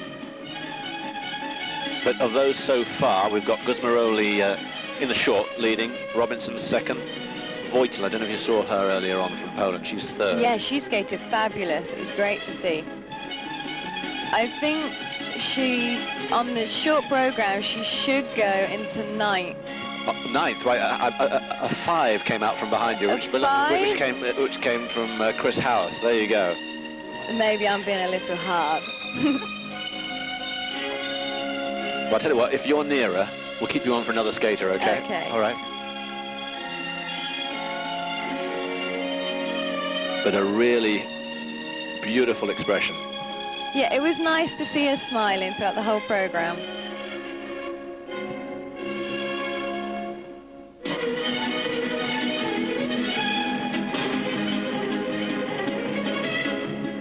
Just to confirm, it's Gusmeroli in the lead at the moment. Jennifer Robinson second, Sabina Wojtala in third, and Elena Liashenko fourth. Plenty of shots of a former world champion, former Olympic champion, double Olympic champion. What a record Katarina Witt has. And of course she has an eagle eye out for one of her compatriots. Zoya Douchine. Now then. Note pour les éléments exigés. Marks for required elements. Taken a long time. I tell you what, you're nearer than Chris Howarth. That's very good news. Very good news. Guess I get to sit with you a little bit longer, and Chris can get a little frustrated while he awaits, because he loves the microphone, and I'd love to keep him a little further away. 3.7 up to 4.2. I think he's going to have to find Diana Post. He's so fed up with himself. 4.5 up to 5.0. So 10th on the night. Well done. Good call, Tammy. Good call. And I'm afraid that's disappointment for Zoya.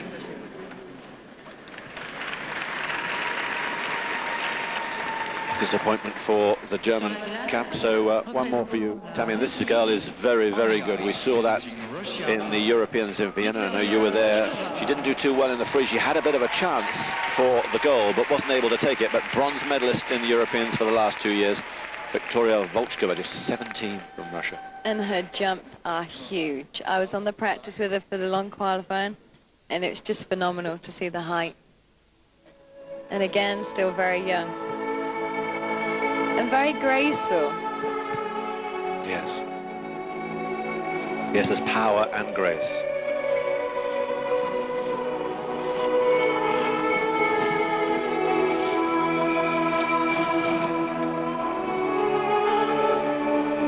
Right, triple Lutz combination here. Oh. Just doubles out. That's a real shame. This is such a vivid contrast to Vienna, where she went absolutely clean in the short. In Europeans, she was wonderful, absolutely wonderful, to see the speed that she goes into everything. And she was very much confident when she went into everything. Here, I think there's maybe a little pressure on her to know that she should be in the other group.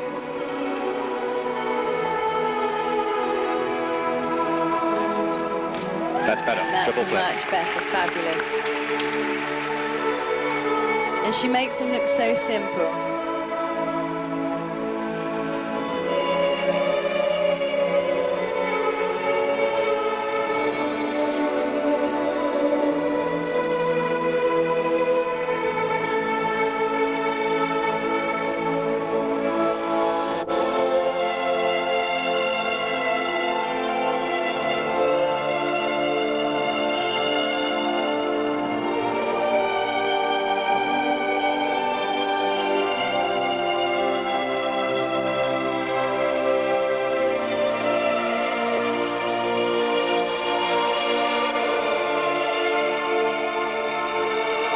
Yes, and a lovely clean edge on that double axel.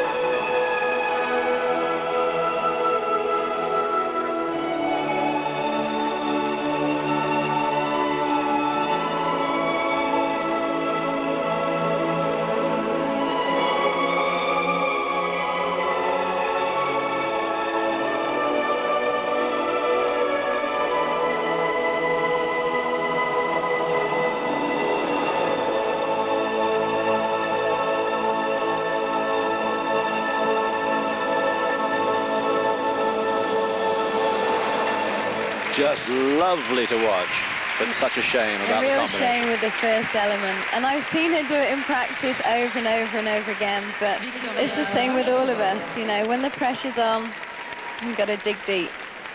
Confidence is so elusive. Definitely. When you can do it all the time in practice, it makes a difference when you get out there, and when one thing goes wrong, you have to keep your head together and try not to lose the rest of it. Right, Tammy, thanks very much for joining us. Thank you. I tell you, you're just as natural on the microphone as you are out on the ice. Thank you very much. Good luck for the rest of this year, and we'll see you next year. Okay, thank you. I better bring Chris Howarth back because he's getting so frustrated.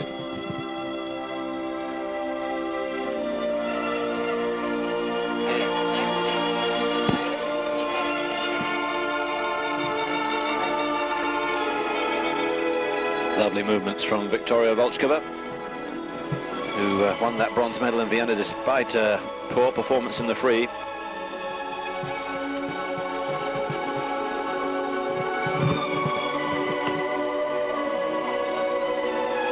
So my heart slumps a little bit now. Tammy leaves, and it's Chris Howarth. I was going to call Mr. Know-It-All because you were doing so well, and then she beat you with that prediction. I wasn't concentrating.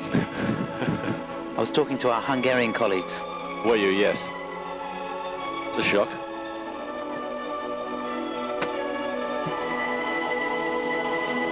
Pity about, did you see that routine from Volchkova? Yeah, I did. Shame about the combination. Yes. Real shame, because she's such a wonderful skater. The other elements were so good. And again, she's another skater in practice that's been pretty much foot perfect. And she'll be bitterly disappointed. Again, it's a head game, isn't it? Get out there. First element, the combination, doubles out. Should be thinking, if only I could get out there and do it again. Lovely expression out of the ice. When she gets it right, she is a sight for sore eyes. She really is. One of the real assets she has is she's so strong. She skates with incredible speed, and the height and length of the jumps is unbelievable. You can't really, I don't think you can get that sort of impression on the television. When you see her live, it's absolutely mind-blowing how fast she goes into the jumps. Marks for required elements. And they're going to place her in second place, the judges. I think that's right too. Second place on the afternoon. Gusmeroli the leader. Volchkova moving into second place because the quality of that second mark, just switch to it now. Second mark is, well, I thought it would be a little higher than that. 5.1 up to 5.5. German judge has it down in 7th place, but it's second for the bulk of them, which I think is right. And she moves into first place overall, of course, because she qualified in a higher position than Gusmeroli. But Gusmeroli threatening her now as we go towards the free.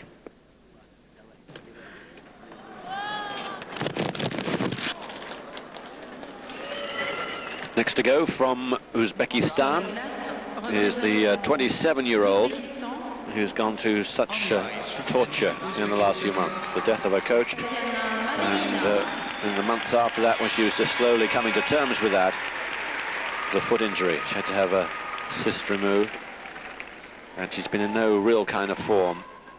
Didn't see her in Europeans, but here in the world she qualifies in 5th place. Tatiana Malinina with Piazzolla's Libertango.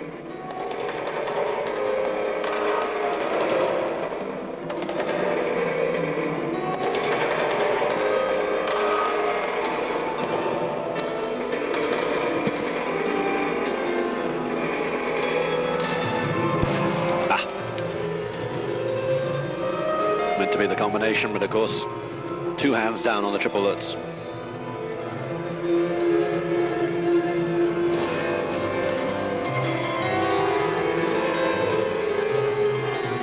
She was going to get some respectability, has to land this. The flip. No.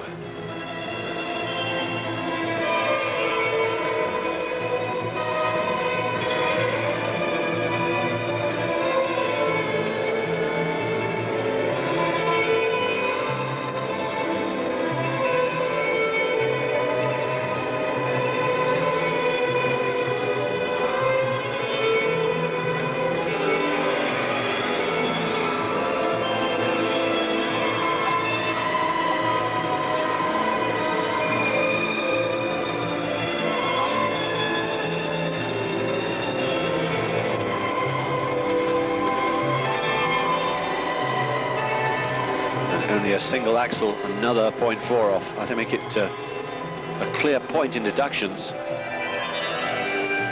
just on the jumps.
Oh, well, she kind of expected it, I'm sure, hoping that it would be better than that, but nothing's really gone right for her. She did very well, actually, in the qualification to get as high as she did, but we always suspected that that performance wouldn't be far from the surface. 4th last year in the Worlds. She's going to go in the free, I think, outside the top 10. And it's a shame, but so much has happened, and so much of what we saw is understandable. Yeah, such a pity. She looked like somebody who just couldn't miss last year. So consistent. And so much has gone on in her life over the last 12 months that you couldn't really expect any more. It was a brave effort. There's the Lutz. Just opening out too early. Didn't quite make the rotation. Put a turn in. Double toe. And you're right with the marks, Simon. I've got a whole mark of deductions on that first set of marks. As the attempt at the triple flip. 12 months ago, you would never have seen her miss one. And the style she's worked so hard on, it's not going to help her this afternoon. Such a pity, but I'm sure she'll be back. She's a real fighter. And she's a skater that's come into her own very late on. Yes, I mean, this is her 8th World Championships. The first 6, she never made the top 10, never got anywhere near it. 13th was the best in '96, and then last year in Helsinki, way up to 4th. But this is back to where we were, but you know the reasons why.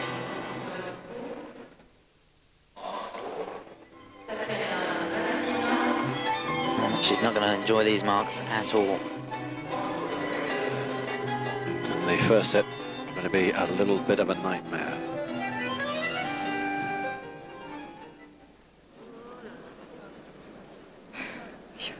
Yes, 3.5 up to 4.1. Smarting now. She has to take them on the chin and accept them. Know that the second mark is better, but the damage is done there, and already she's down in 10th place, 12th on the afternoon, and there are still 7 more to go. So it looks like 17th place for Tatiana Malinina overall. I can't imagine anybody still to come is going to skate with those kind of marks. 4-9, 4-9, 5-4. Thank you. That's a great shame.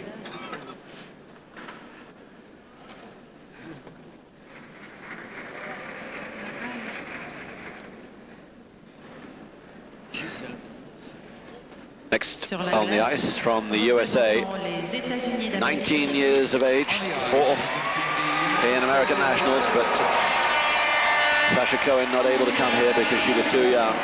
So here is a girl who seized her chance from Spartanburg in South Carolina, fifth in her qualifying, Angela Nikodinov, with the soundtrack to the music of the film Eyes Wide Shut.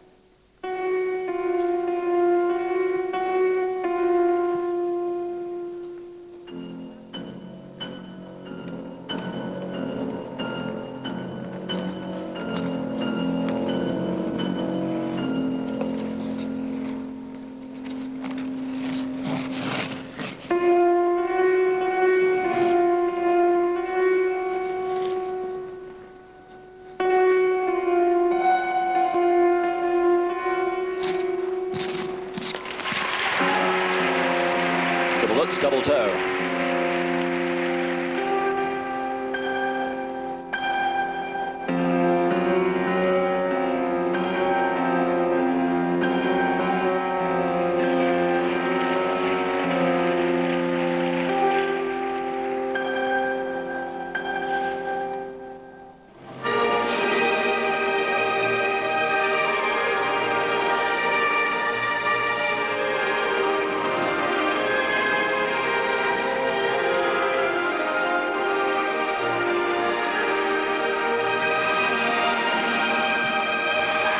Triple flip. He needed plenty of power to hold the landing.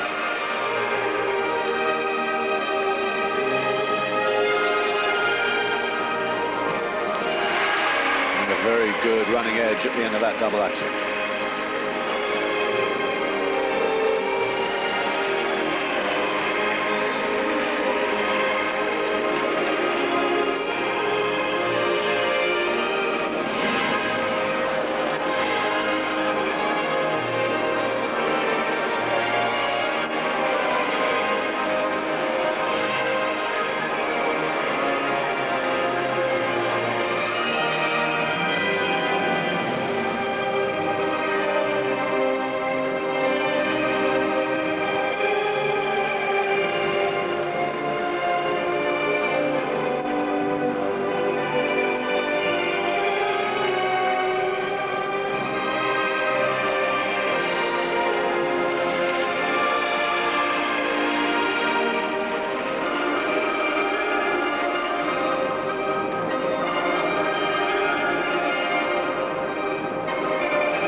About that. We just might have a new leader. To me, it wasn't as good as Gusmeroli's performance, but of course she goes a whole lot later and is viewed in a different light. Angela Nikodinov, first time I've seen her, and I was impressed. Winner of the Four Continents Championship. Well, she skated very, very well indeed. I'd go along with you, Simon. I'd have her behind Vanessa on the short program.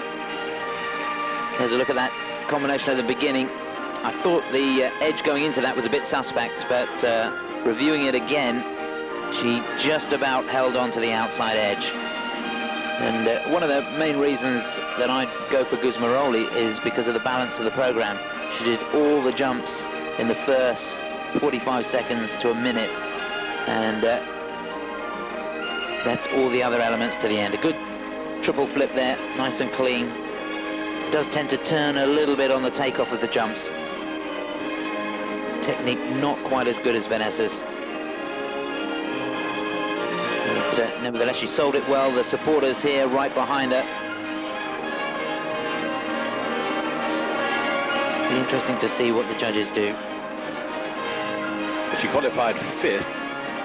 Volchkova did too. Volchkova overall has moved in front of Gusmeroli, so you'd have to think that this is going to happen too for Nikodinov, although we still think that Gusmeroli is better in the short. Note pour Marks for Angela Nikodinov. Note pour les éléments They exigés. came ready, no doubt we were there for.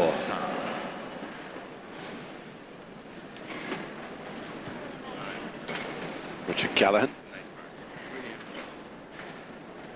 He looks pleased with the day's efforts.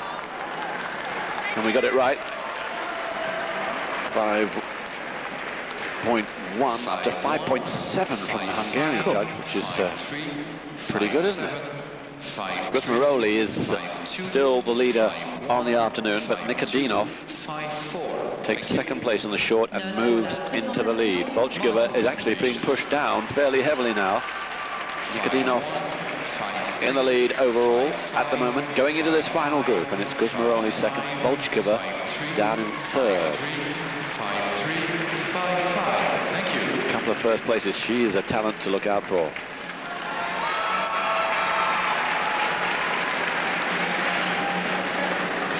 So we saw a really good group there, particularly at the end and at the beginning. Gusmeroli, certainly the star so far.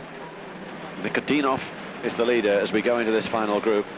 Gusmeroli, joint second on Tariff, but because she had the better short program, she moves into second place in front of Volchkova. Liashenko good as well, wasn't she? In fourth, and then Robinson and Wojtala from earlier on. Down a Poth, I'm afraid Chris is beginning to slip down, so she'll be in 15th place overall. We have to assume that no one in the last group is going to go below her. I know you hate to hear those words, but they're probably true. Yeah, I think she's done well this afternoon, though. It'll give her a boost for the free program. She needed it after that dismal performance in the qualification. And she'll get into one better group than she was in today. That's the important thing. You know, we've seen this afternoon how the marks go up in the various groups, so that's important for her.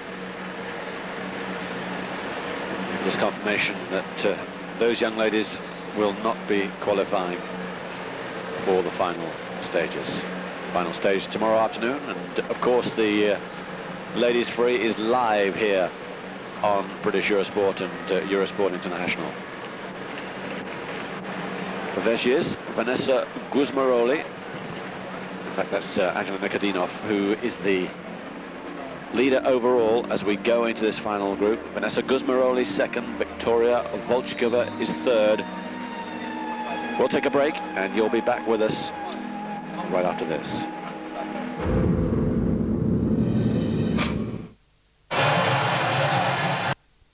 Figure Skating Championships from Nice.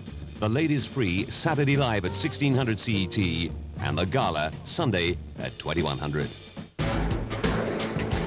With Café de Colombia, Suzuki Automobiles, see the originality. With Fujifilm. It's the biggest title outside the 4 Grand Slams. The total prize money at Miami, almost $2.5 million. The Sanex WTA Tour with the final from Miami. Saturday live at 2300 CET on Eurosport. With Electrolux. And Suzuki Automobiles, see the originality. Back live to the World Figure Skating Championships. With Café de Colombia.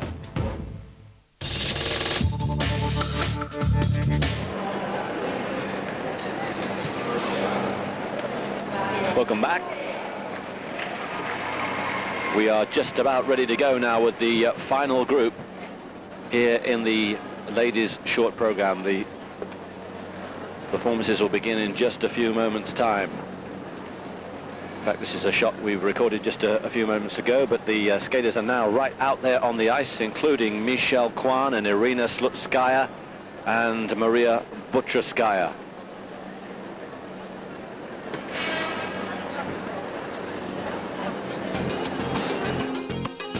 Just a roundup of what we've seen so far. The leader, Vanessa Gusmeroli from France.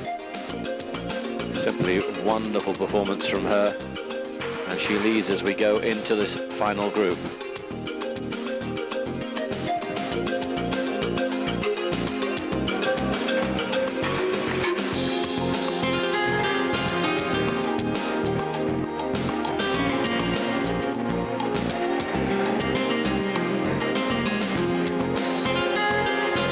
Gusmeroli in flying form.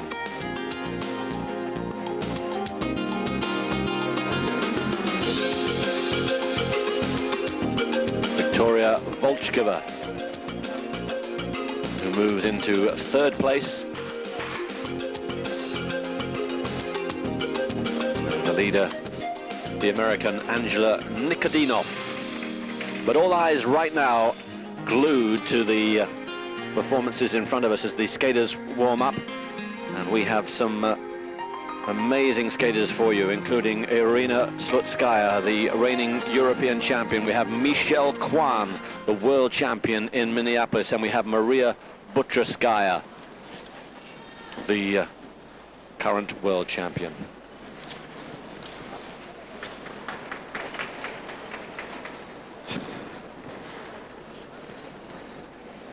There's Sarah Hughes, who's in great form here. Just stepping out of the triple Lutz. She won't want to do that in the competition, but she put in a fabulous performance in the qualification round.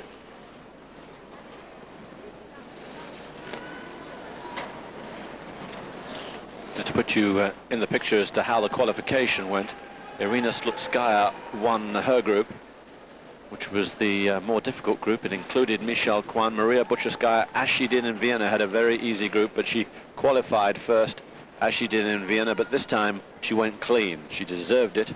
She deserves her place. There she is, the diva of ladies figure skating.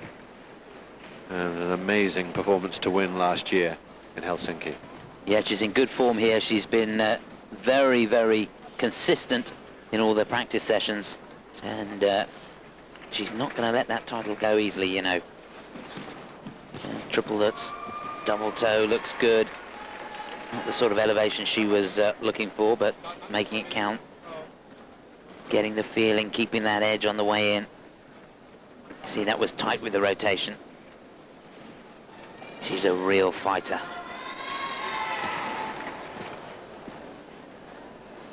It's going to go down to the wire this afternoon, you know. Gut feeling? Not sure on this one, you know. Tammy reckons Michelle Kwan, doesn't she? She does. And she's pretty good. She's better than me, actually. I was going to say, you took the words out of my mouth. I saved you from having to say it. Yeah. So we'll go with her? I had a feeling about Slutskaya until Tammy said Michelle Kwan, but I don't think it's going to be Butyrskaya. Mesdemoiselles, il vous reste une minute d'échauffement. I'm going to sit on the fence. I really, really don't know. Makes it all the more exciting, though. Could go anywhere. I just think Butyrskaya is in good form. She's skated well in the qualification. Don't forget, also in this group, we have this amazing 15-year-old from Denmark, Mikkeline Kierkgaard. There's Henrik Valentin, who's the coach. She has done phenomenally well to get into this group. She has done very, very well. Let's hope the experience is a good one. Yeah, it just highlights the imbalance in the qualification groups, doesn't it? Yes, it does. She was second in Butyrskaya's group. That's not taking anything away from her. I mean, she's performed really well. She skated a fabulous program. Really, really good. But I don't think she'd have been anywhere near second place in the other group. Yagudin Cinquanta, president of the International Skating Union, watching on as we await now this final group. Kwan will go first.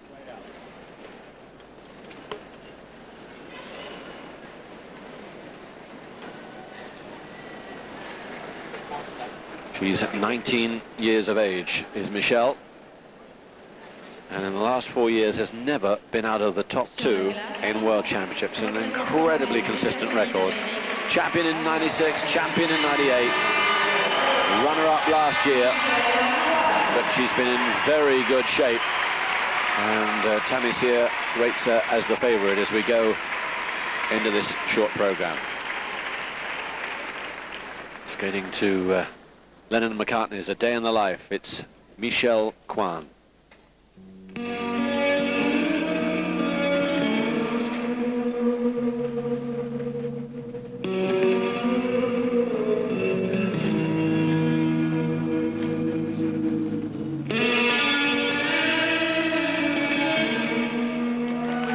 Axel to begin.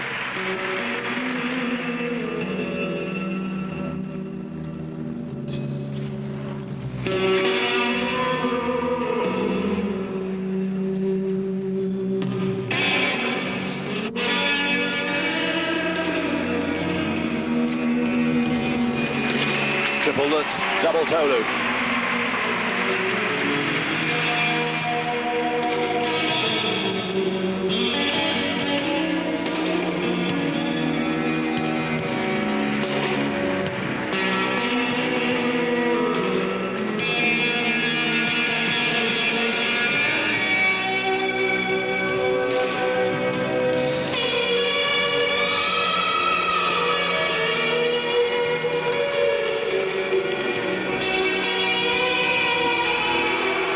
Flip, but did that free leg hit the ice? I think she kept the free leg off, but it wasn't the sort of landing she was looking for, and it could be key.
Pretty good. Not excellent, but pretty good, and good to see the smile.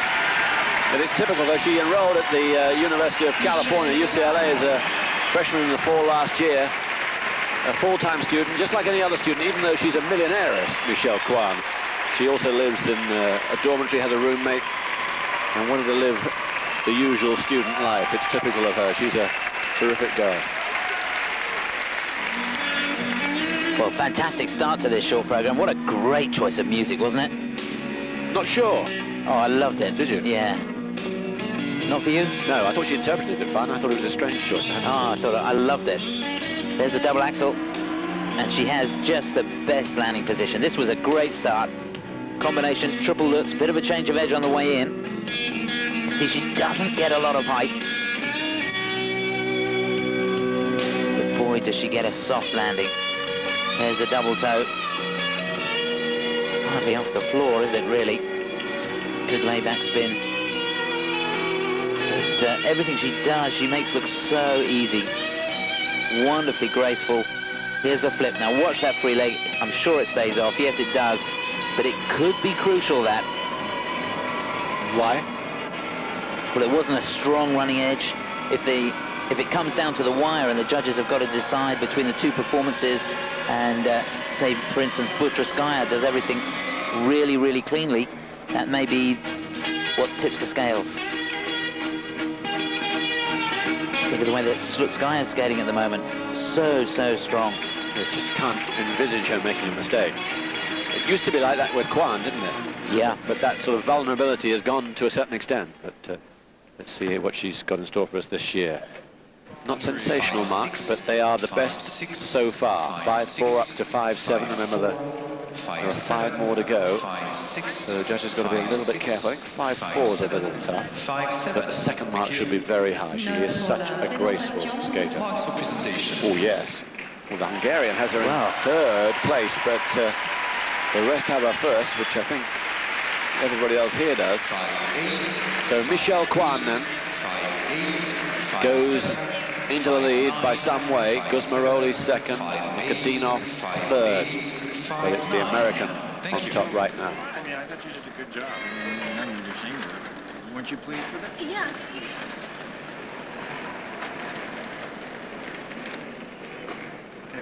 Sur la glace, représentant la Hongrie. Sarah Hughes awaits her turn.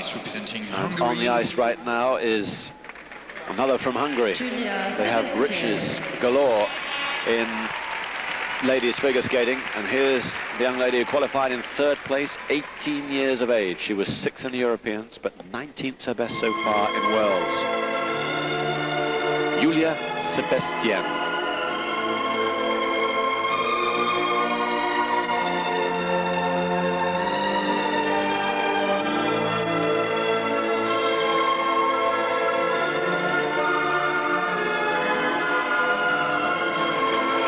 Lovely double axe.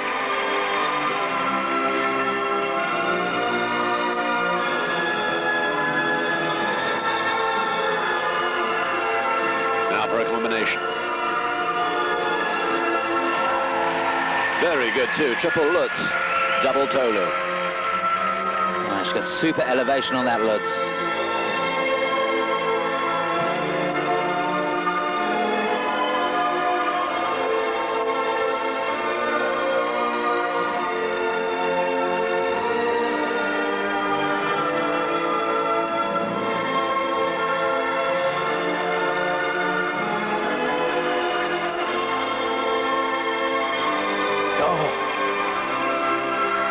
Doubles out, meant to be the triple flip, but point, there won't be an automatic deduction, but a very low tariff for it.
Such a graceful performer, but we said no deduction for the double flip rather than the triple, but it'll be as good as, when you get to this level, it'll be like a deduction for the technical mark.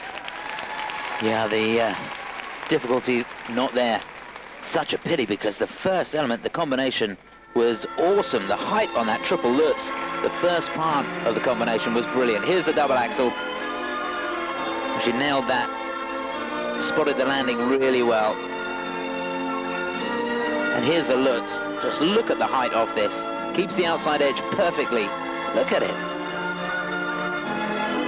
Lovely knee bend, and she knows she's got it sussed. There, brilliant. That was a good combination. Such a pity about the flip. She'll be kicking herself, because that will be crucial. That's certainly going to get her out of the top group for the next section. Yes, it's good news for the likes of Gusmeroli, who's desperately trying to get into that final group, because it means so much. Just judged in a whole different light. That's a good point, actually. It very, very important for her. Had to be a good point coming along somewhere. Yeah.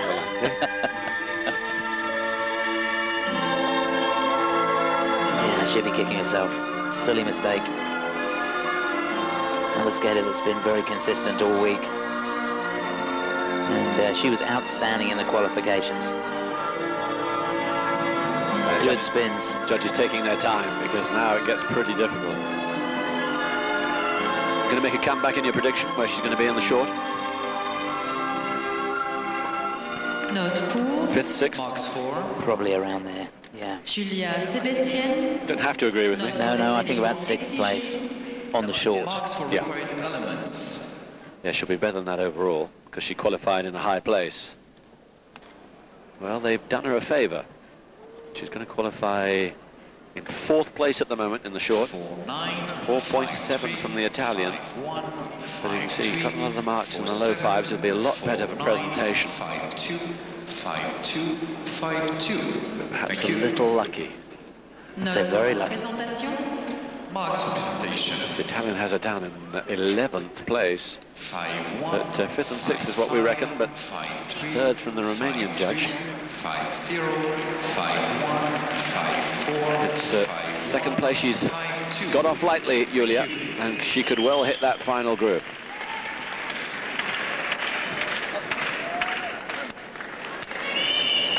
Now here's the girl who's been the revelation of the competition so far. 15 years old from Hundestad in Finland, in Denmark rather. And real elegance despite her young age, and she can jump forever. Mikkeline Kierkgaard.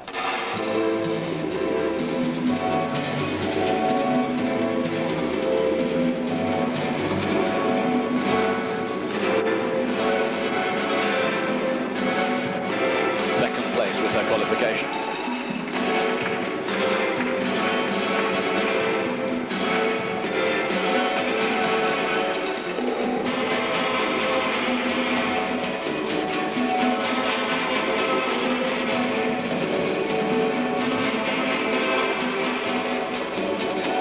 First jump will be the loop.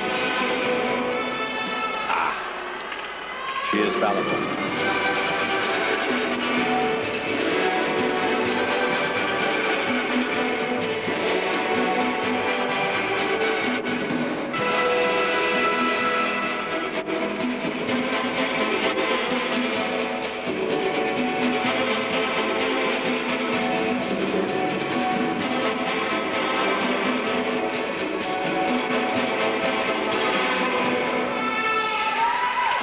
Triple toe, double toe.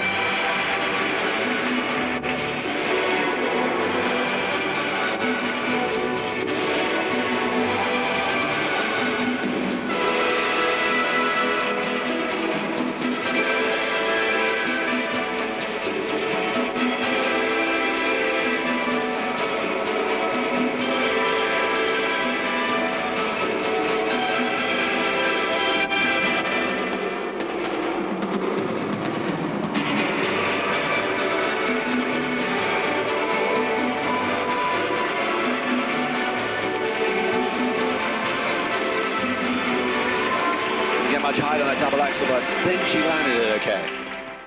Yeah, it was clean.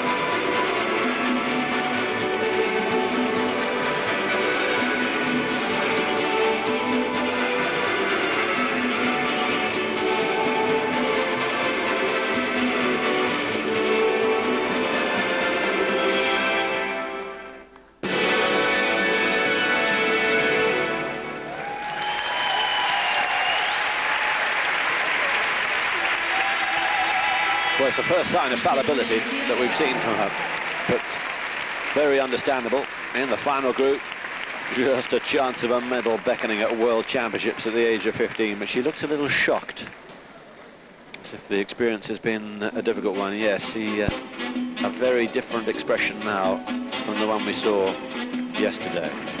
Be a real test of her character now. Skated out of her skin yesterday. Here's the loop at the beginning. Oh dear. Such a shame. Lovely program. She sold it very, very well. It's actually credible. Her age, isn't it? It is. So much maturity out there. A look at that loop again. You see the left shoulder's gone a little bit too far. Whoa, can't stop the rotation. Didn't seem to have the same spring today, although good elevation on the triple toe. Bit over the toe rake, bit of hesitation before the double toe loop. Those knees not working quite as well as they did in the qualification. Is that over-expectancy? Yeah. Is right there. Pressure was on. Even the double axel, not as good a quality as we're used to seeing from her. She has a wonderful elegance out there, great landing position. Well, she was 7th in the European Championships, which was pretty amazing. And although she's in the final group, to get in the top 7 at Worlds would be excellent. To get in the top 10 at the age of 15, I mean, let's be real. Yeah, fantastic, yeah. I think she's going to be 7th or 8th on this. Just looking down the list. 7th or 8th with how many to go? With 3 to go, so that would take her into 10th, which is, yeah, I think about right. Yeah.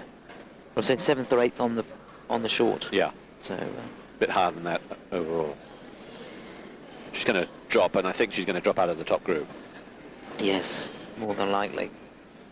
But she's got to keep her chin up, come back fighting again tomorrow for the free. Because whatever happens, she's done herself proud anyway to be in this situation. Now, the fact that she's in the final group will help her. Otherwise, if it had been earlier on, these marks would be very disappointing.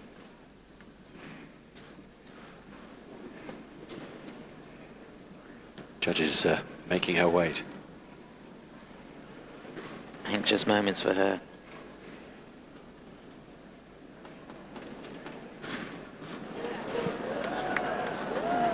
.1 to 4.7. Not good. It's not good. I thought the final group would hold her up, but no, she's crashed, I'm afraid. It's 12th place. 12th place in the short. And she's going to go down to 9th overall. It's actually good judging.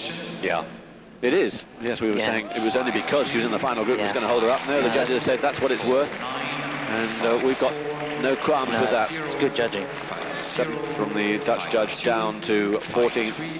And she's 9th overall at the moment.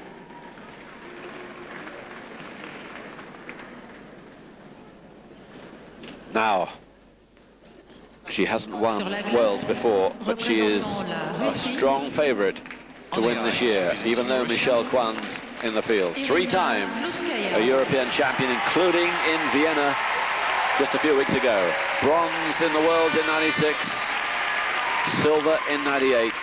Will it be gold in 2000? She's done wonderfully well so far.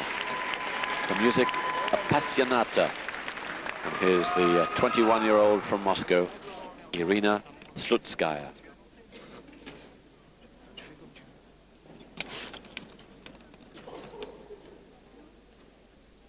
Taking her time to prepare.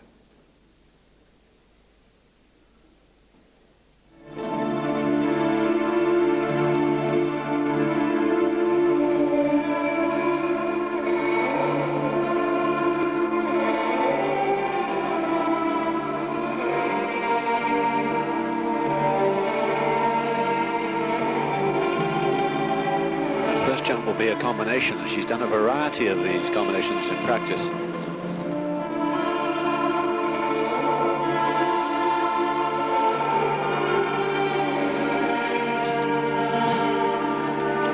Triple Lutz, double toe loop. Didn't look that elegant.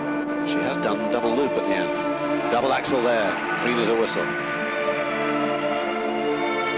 It wasn't a great running edge coming out of that combination. Needs to be foot perfect on the solo jump.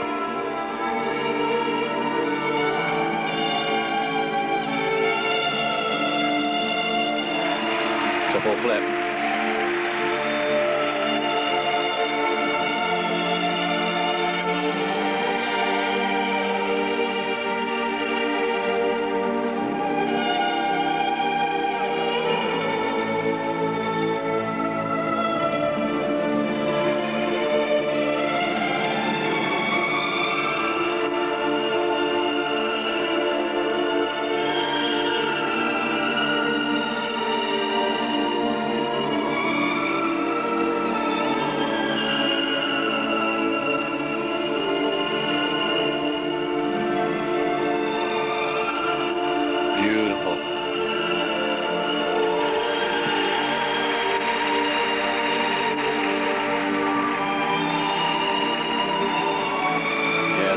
spins we've seen all afternoon.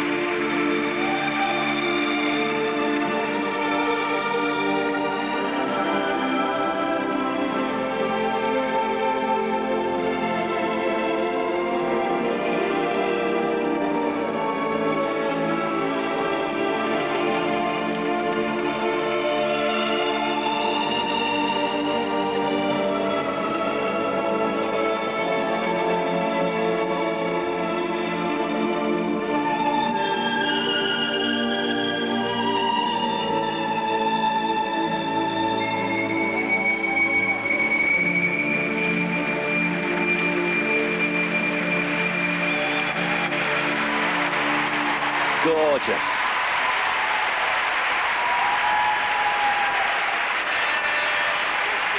Well, the second mark for me will be better than Kwan's, but it wasn't a great combination, and the first mark might be lower. How do you decide? Kwan made the mistake on the flip, although she didn't touch down, she had a bad landing. Slutskaya struggling on the combination. Both good programs. Slutskaya's spins probably had the edge on Kwan's. The program is so subjective, isn't it? Yeah, for me, as you know, I was a bit subdued by her routine, Michelle Kwan. I thought it was a wrong choice of music, and I thought that Slutskaya just had it by a little way on elegance. I think I'll go the other way. Okay. Quite possible it could be a split decision. There's that combination. Now, had that been the sort of quality she's been doing all week, I'd have gone with Slutskaya. Flip was gorgeous. And the spins, the Biellmann spin on both feet, incredible. Married now with a new attitude, much more fun to be around is Irina. And she shows so much more maturity in the last year. There's Michelle having a look, just having a peek there at how her main rival is doing. I bet she's having a peek now.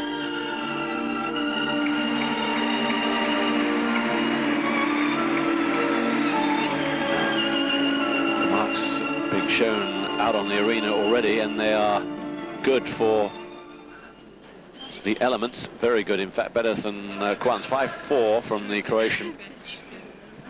Very solid indeed, and no wonder she's smiling. I'm sure the second mark is 5-6, excellent. 5-6, 5-4, 5-8. Coach Shona Gromova thinks they should be even better, but she's going to be delighted when she sees that #1 rank. Look at those marks. 6 out of 9 have her in first place. Slutskaya then is leader. Michelle Kwan is second. Sebestyén for Hungary is third, with 2 more to go. The favorite, top of the ranking list.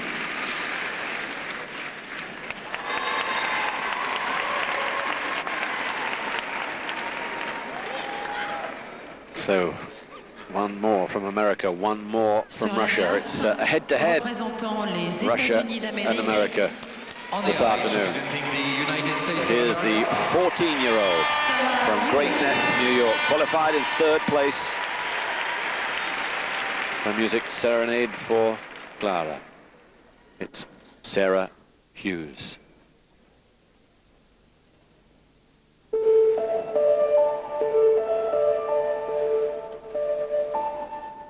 Sarah, the youngest skater here at these World Championships.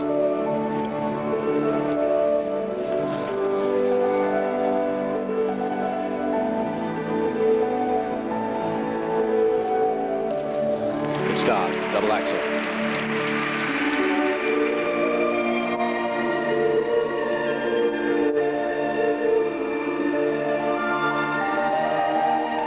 Oh, that is beautiful. Changing edge halfway through the spin, very difficult.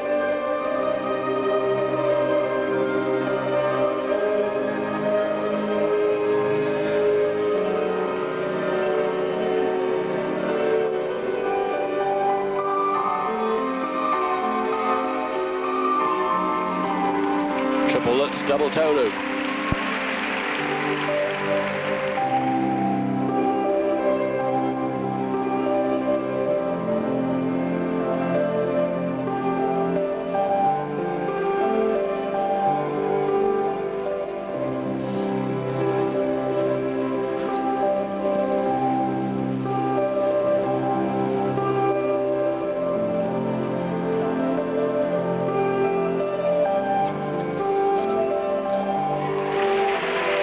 Beautiful flip. And she's now motoring.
Would you believe it? Well, we saw a 15-year-old Mikkeline Kierkgaard crack to a certain extent under the pressure.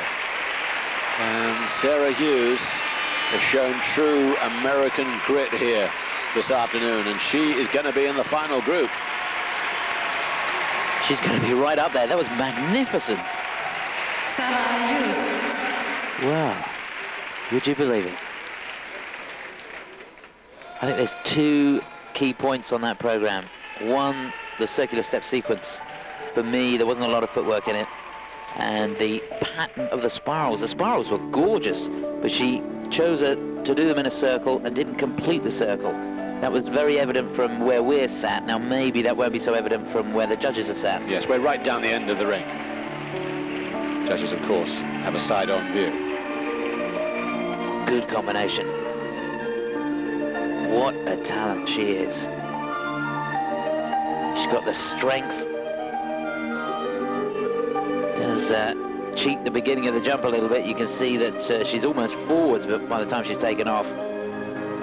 Runner-up in Junior Worlds last year. Now here she is as a senior, third in Nationals. She's a cool customer, isn't she? She handled the pressure so well.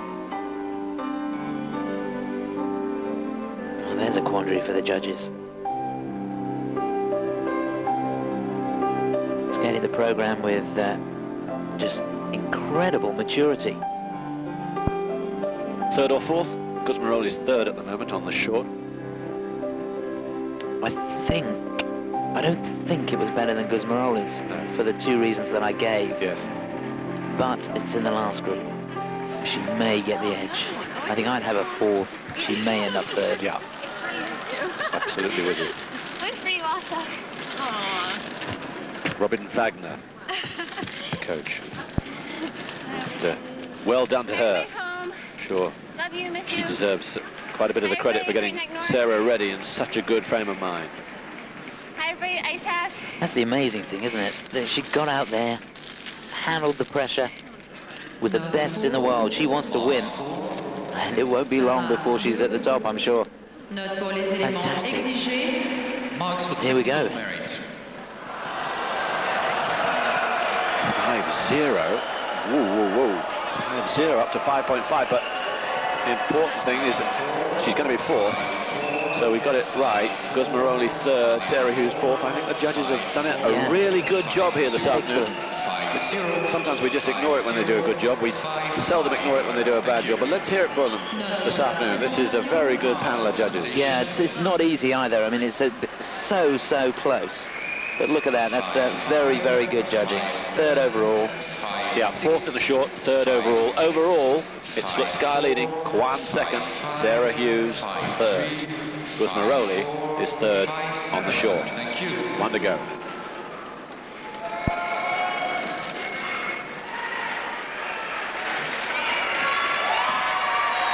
And here she is, the reigning world champion. Représentant la Russie. 27 years old now, the oldest girl to become world champion in the history of ladies figure skating. And what a champion she is. Every inch champion out there. The music, Scène d'amour. Here is the winner of Group A qualifying, Maria Butyrskaya from Russia.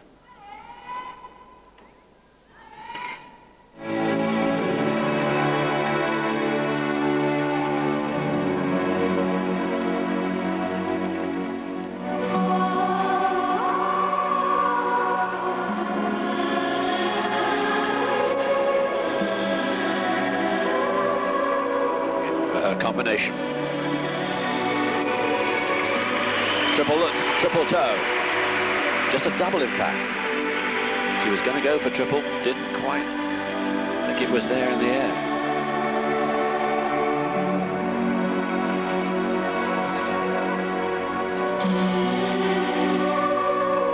But a very clean triple loop.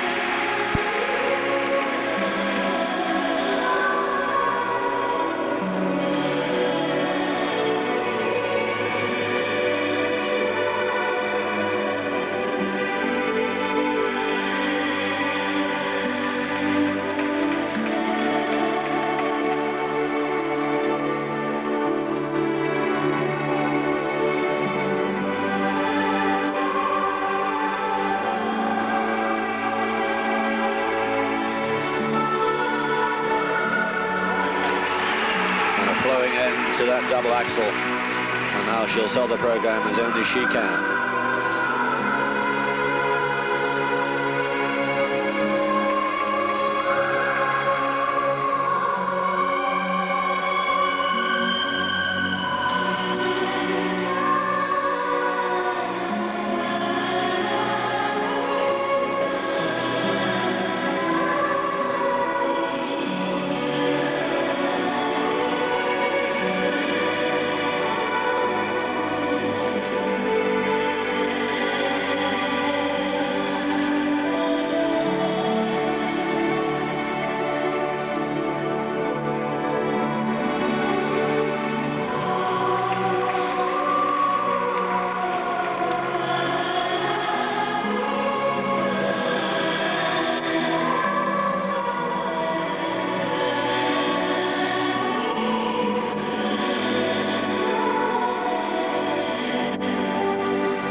Mesmerizing. And when she gets it right, you have to say she's in a class of her own. And she got it right this afternoon, and she will go top. And on the day, way, way clear. How does she do it? She's had to sit and wait right to the end of this group. There's been some wonderful performances. The pressure is immense. Couldn't put a foot wrong, and she went out there, and that, I think that is the best I've ever seen her skate. Yeah, I'll go along with that. The jumps were just so clean. Sometimes she's a little bit late getting down in the knee on the landing of the jumps, but today, the softness was there. Look at this combination at the beginning. This is key. You can't even begin to appreciate the pressure she's under. Look at that beautiful knee bend on the Lutz, down in the knee on the toe loop, and just a gorgeous triple loop. So much better than Vienna, where, yeah, to be honest, she was dead lucky to get a silver medal. And now she's put herself in, well, must be pole position for the gold, and she really leaves the others for dead when she skates like that. It's just captivating to watch. Yeah, if she can keep herself relaxed like that, not get uptight. Well, there's Michelle Kwan looking on. She won't live with her, I'm afraid. No. I think on the free, though, Michelle might have it over her. That's my gut feeling. Even if Butyrskaya, if Kwan skates clean, she's got so much more technically than Butyrskaya. But the second mark, Butyrskaya has it over her, I think. I still think if Butyrskaya skates like that, I don't think anyone will live with her. But can she do it for 4 minutes with the extra triples that are needed? I don't know. Yeah, I think she can. We'll find out tomorrow. Yes, she's not done it so far, even when she won the Worlds. No. Marks for But Maria if Butyrskaya. Kwan falters, the second mark that Butyrskaya can put in is of such different quality that it will give her what she needs. And they've given it to her on the first mark as well. Look at that. 3 5.9s. You could see a 6 in the second set, you know. You could. I'd give it one. Yes. 5.960, I'd give it. Absolutely. I thought it was just awesome. 7 out of 9 have her in first place. The Dutch and the Romanian. It's rather strange marking for the Romanian, I have to say. But 7 out of 9 have her first. She squints at the marks, but she must be absolutely thrilled. Maria Butyrskaya, a quite outstanding performance. What a way to finish a simply fabulous afternoon. And the champion has put in a champion's performance. Fin de la compétition, programme court dames. I think there are a number of people who could have written that. Catégorie dames, le programme libre aura lieu demain à Every 16h. moment of the super slow-mo The is competition worth for the looking at. ladies short program is over. A girl who choreographs her own routines. Is the free program. It will take place. There's a lot the others could learn from her. Yeah, I think that's key because everything she does from the heart. She's just got an amazing feeling when she skates, and she draws you in, doesn't she? And she's learned so much over the last year. Time after time before, when the pressure was on, she wasn't able to do it, and she's toughened up. Tough is a very difficult adjective to use with Maria Butyrskaya because she is so elegant, but that mental toughness has allowed us to see all the elegance that's out there this afternoon. There's confirmation. Going to be very close. And Michelle Kwan, if she wins the free, will win overall. I have a feeling that the fallibility that we've seen from Michelle is going to be there. I still think if Michelle Kwan skates clean, she wins the program on technical. And you're saying if Butyrskaya skates clean, she'll win the program on artistic. I think that if Butyrskaya skates clean, if she skates with the same quality, it's not the cleanliness, it's not the cleanliness, it's not the fact that she hasn't missed anything. She's got to not miss anything and land the jumps with the quality that she had today. Right. That softness. She's vulnerable of being very stiff in the knee on the landings, and she can't afford to let that happen tomorrow. She's got to relax. She's got to go out there, let the skates run, believe in herself, and I think she'll win. Okay. And Slutskaya? It'll be a toss-up between Slutskaya and Michelle Kwan for second place. But, I mean, that's all presuming Butyrskaya skates with the same quality as she has today. Any one of those three can win at the end of the day. I'll differ. I think if Michelle Kwan, I don't say she's going to skate clean. I have a funny feeling about it. I don't think she will, but I think if she does skate clean,